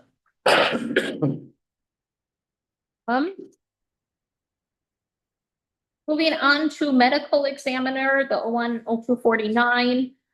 So obviously last meeting we had the Midwest Medical Examiner's Office here doing their annual report. And so just looking at continuing with their same contract. So no changes to that budget. I think we've been very well served with them. I will note the transportation line item. That's always kind of a question mark, an estimate, because we don't know how many we're going to have to transport down to them. But the autopsies expense is just a contract amount quarterly. All right, moving on to solid waste. So solid waste is a pretty lengthy budget, and part of that is because some years back with our different activities, we split them out so that we could know exactly how much our household hazardous waste facilities were costing to run, how much that each transfer station was costing to run, and things like that. So you do see, it's a pretty lengthy budget, just so that we have more of that data available on how those facilities are running. In 2023, the state did finally increase our SCORE payments. So the state has, since the early 90s, provided counties with funding to focus on recycling efforts and those types of things. And we finally got an increase after many, many years in beginning in 2024. So just increasing the budget to try to reflect more of what those funds will be.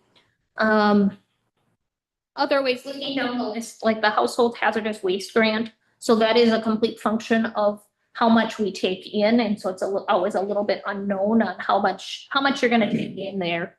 You can see the big bump up in 2024 when we opened the Willow River Transfer Station, HHW, so that we were taking in more product. And so then we received more of the grant because we're taking more product in.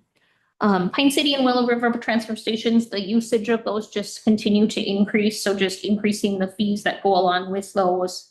And so that's great to see that people are using those facilities. The tax collection, so at this point, I wasn't proposing any increase to our solid waste fee. For the 2026 budget, as a reminder, we went from $10 to $12, and just proposing to leave that at the $12 for 2027. So the change you just see in there is just new parcels coming on. So we only put that solid waste fee on improved parcels. And so as people improve parcels, then you do receive more funding from those. So that's why there's just that slight increase there. Other ways are salaries and reimbursements, really not planning to add any staff or cut any staff. It's just changes based on the staff that we have. I do want to highlight down at the very bottom of the first page, the transfers out the 6905 account. So that is part of our 2020 courthouse bonds, helped pay for that household hazardous waste building at the North Pine transfer station. And so the statute around solid waste debt is that the solid waste has to pay for their portion of the debt. So that for 2027 budget, the 22,368 or 86 is within the 2020 bond, the solid waste portion of that. We got a good deal on that, though. That's what it went ahead. Yes, and we had grant funds to match with it. On the second page of the solid waste, you see that we have the different programs split out, the HHW. And then I do want to highlight a little bit in the HHW, you'll see a $10,000 decrease in the collection and disposal and a $75,000 or $7,500 increase in the equipment and furniture. And that is just a change in how we're paying for our supplies. So we have to buy pallets and big Gaylord boxes and 55-gallon barrels and things. And previously those were just included in the collection and disposal line item, but we have shifted so that we're paying those out of the equipment and furniture line item now. So that's just why you see that shuffle around there, but yet it's a little bit less. So that's great news. Our transfer stations are pretty well running, kind of. They're very stable and not a lot of changes with those costs to run those programs. I'll kind of jump to the bottom there, the 6255 recycling contract services. So that is our contract with Bouquet Recycling. We do have just our annual contract with them renews based on the CPI changes. And so just anticipating what that will be for 2027. It's a little bit hard. Of course, when I set this number, I look at what it is at that time, which it's based on December. So you don't know that when you're setting it, but I think it's a pretty good guess. Other ways overall, again, I don't like percentages because the solid waste budget is going up 4%, but that's $2,800, like $2,800. Any questions on that? All right, page 10 gets a little bit more exciting because we get to economic development. And we're going to talk about this tomorrow too at the joint meeting with the HRA EDA. But as you look back, of course, our economic development budget has been zero, but yet we've been lucky enough to have an economic development coordinator since 2021. And so we've previously paid for that with the ARPA, the American Rescue Plan Act funds, but those all had to be spent by 12/31. So for 2027 is the first year that we need to look at how to pay for Leslie's position. And so that is mainly what this economic development department is Leslie's position. And so my proposal on how to pay for that is a little bit of a mixed bag. So the very first line, the refunds and reimbursements, I have $60,200 in there. And what that encompasses is a $50,000 contribution from the HRA EDA because she acts as their executive director. She does a lot of work on their behalf. And so that is going to be an ask I have of them tomorrow is that they commit to putting $50,000 into that position. And then Leslie has some grants that she's helping administer. And so she'll get some wages reimbursed. So just estimating based on those grants, about $10,200 be reimbursed from grants that she's working on. And then we do actually still, the next line item, the transfer in the 5990, it says LACTF. And so what that stands for is local Advisory Consistency Tribal Fund, I believe, is what that stands for. And so that was some COVID funds that we received back in 2022. It was a total of $100,000 that we received.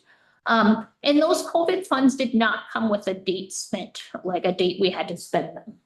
So they have simply been sitting there, and I have been waiting for something big to pay with them. Because I don't want to do a bunch of little expenses out of this $100,000 pot. So my proposal is to take half of that $100,000 and put towards Leslie's position in 2027, and then use the other 50,000 in 2028 towards Leslie's position. I'm happy to have other conversations about those funds if you have a different idea. But it's an option without having to put that all on the taxpayer right away, to phase it in. So overall, you can see the cost of Leslie's position listed there. I'll note, the professional and technical and the economic development expenses. So when we do like those tax abatements, for example, we do have to have like notifications of public hearings in the newspaper. We do have to have some attorney expenses or Ellers review some documents. So when we do some of those economic development projects, we do have some costs that go along with them. And I will note that some cities, some counties do charge those developers and have them pay for those costs. And that's not something we've traditionally done, but it is something that we could think about. But you know, I think we really support economic development as well. So it's kind of a trade-off of, do you want people coming to us with projects and being helpful to them and making it an easy process? Do you guys have thoughts, questions on that? I like that plan. I think it's I've always believed in that position. We started out with a half-time position, and we got a little traction there, but having Leslie there is really, I think of the things that I've been to in the last maybe year at Ascot and at Brokema that absolutely would not have happened without her, because I don't know who else would do those. And so we don't have staff that can do it. The city doesn't have staff. The people running those companies don't have the wherewithal. So I just think it's a vital part of our county. Yeah, and tomorrow Leslie has a presentation of a lot of that stuff that she's been working on, just so that you can quantify what is it that she's doing and what wouldn't have happened had we not had that position. So is it okay to comment on it tomorrow instead of today? Yeah, absolutely. Okay. Well, just that big thing that you just did with Ascot or somebody doing that alone, that was a lot of paper. Yes. Yeah. So I will note with those funding sources that I've identified to pay for the position, that still puts, you know, just over $39,000 on the tax levy for that and those activities. I'm fine with that. All right, and then just, we're almost done with mine. Next is the Housing Authority and the 01072, and really how we've been working this budget item has really changed since 2023. So previous in 2023 and back, we were paying the county was paying the per diems for the HRA EDA folks, and we were paying for, you know, their mileage, their training, those types of things. And then starting in 2024, we told them, you guys have money, you guys should pay that yourselves. And so that's what they've been doing. However, in 2023, we began receiving this state affordable housing aid. And so I do want to just budget for that aid that we've been receiving. And then as you may recall, that aid is all going into that local housing trust fund that we created some last year, maybe 2 years ago. And so our HRA EDA is who administers that. And so the only funds that we've spent out of that is the $123,000 for the rock project. And that goes through the HRA, they make a recommendation, and then you guys have the final say on it. So this budget, 01072 has definitely changed since 2023. And Rules for using for administration, grant, how that, can we? what's that? Can we use some of those dollars for, zero for administration? Zero, right. We cannot use any of those dollars for administration, but it's wonderful to have those dollars there. It's a state program, so we can only spend it on very specific things, but I just want to budget for it to recognize that it is revenue that we get and can spend. Otherwise, it just rolls over in the fund balance that I have noted. Moving on to the non-departmental, so this is the catch-all of the general fund budget. And so you'll note when you look at this, I don't have any budgeted increase for property taxes at this point. And that's where, you know, that $1.2 million deficit in the general fund comes in is, you know, we have to find other places to plug that. And so at this point, I don't have any budgeted property tax increase. Just kind of running down the line, you know, like the penalties and interest, for example, that's always just an estimate. So that's the penalties and interest people pay when they pay their property taxes late. And you never actually know how much that's going to be, how many are going to pay late and how many are not. So it's just an estimate based on what years past has been. I will note, like the state deed tax and the mortgage registration tax. So that's a percentage that we get off of every deed and mortgage that's recorded, and that has seemed to kind of trend up in the last year or so. So just assuming that trend will, just recognizing that trend, that there's going to be a little bit more revenue coming in there. In the 5014 line item, you'll see a decrease of $15,000. And that is our state settlement. So if you remember, there's that period of time of those tax forfeited properties from 2016 to 2023 that were in the settlement period of those forfeitures. And so when we sold them, the settlement said we got to keep 25% of it. And then the rest of it went off to the settlement to pay those claims.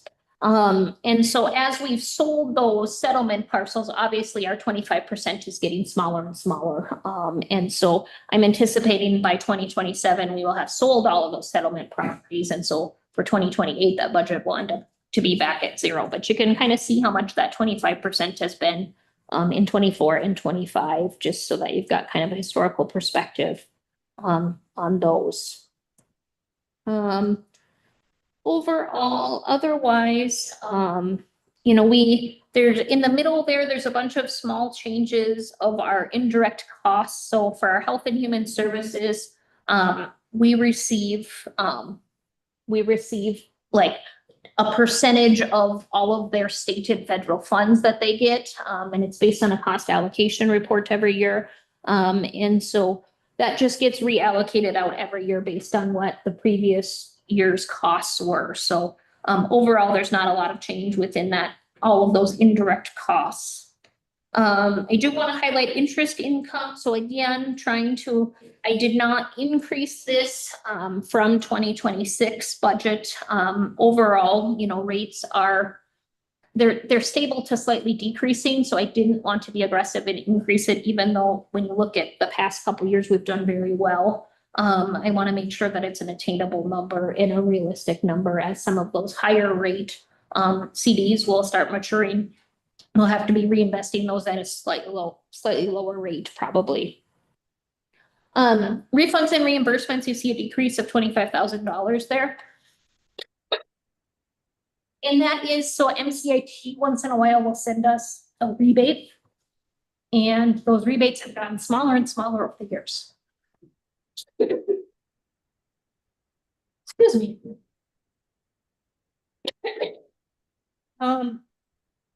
You can go get a drink. I'll be right back. Okay, sounds good. Roger's got cough drops. I got a bunch of them. I got 3 left.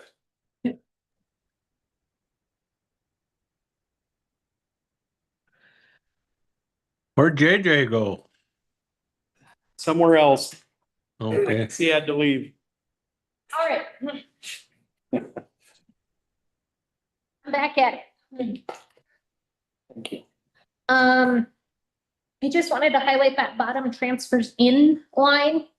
And this is where a lot of the change from the non-departmental ends up is, that line previously was the ARPA funds that we were transferring into the general fund. And for 2027, we don't have any more ARPA funds that we can transfer into the general fund. So that is where a significant deficit comes from. Otherwise, the last page of the non-departmental, you see very minimal 12:40 p.m. changes. Our workers' compensation cost just continues to increase, unfortunately, so just recognizing that change. And same with like the insurance and those types of things. Any questions on that? Kelly, has our insurance both on vehicles and buildings gone up as quickly as everybody's homeowners and car insurance has? No, thankfully. Thankfully, it has not gone up. I know like my homeowner's insurance went up like 100%. Yeah. Yes, so no, we have seen very minor increases. You can kind of look at the spreadsheet and look back at that historical change. You know, there was a bit of a jump between 2023 and 24 and then 25, but otherwise it's been pretty level. So a majority of the change in the non-departmental comes from the fact that we don't have those over $500,000 of ARPA funds to plug that hole. Right. And then the last page is the COVID fund, which, as we talked about, the COVID fund is pretty well gone now. You can, of course, see the historical, what it was.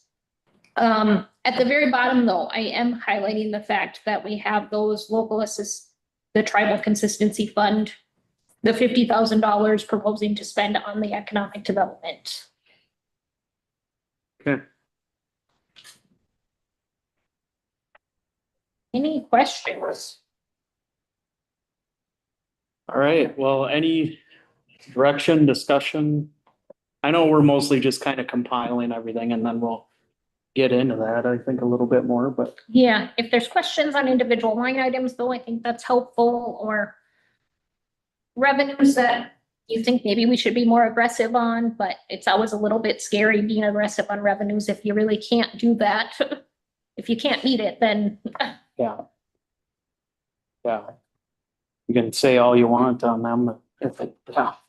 So part of our budget last year included, we did have a bit of a deficit budget in the sense of we hope to realize some savings throughout this year. Right.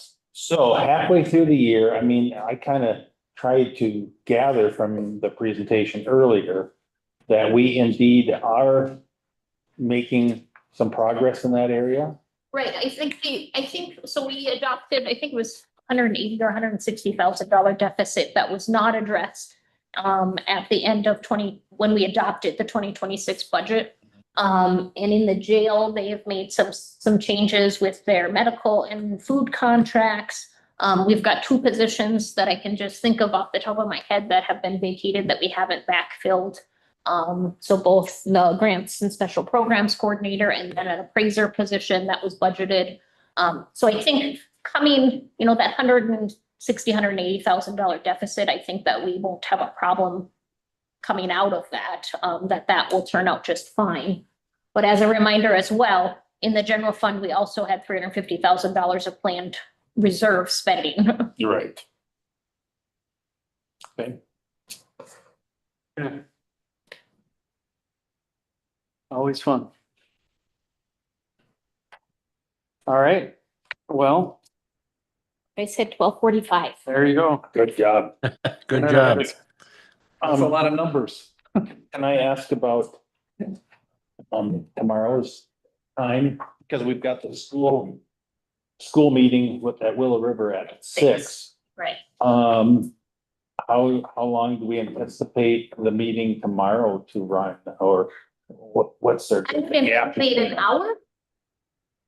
2 to 3. Right, And then our next one's not till 6. correct. Got it. Okay. Yeah. All Anything else? right. Tomorrow Well- at, At 2. tomorrow at 2, correct? Correct, and I will just note that the HREDA has their regular meeting at 1. Right. So they'll be here and as you arrive, they may still be meeting. Yep. Okay. Okay. All righty. Well, Thank thanks, you. guys. We'll adjourn the meeting and thanks for sticking it out.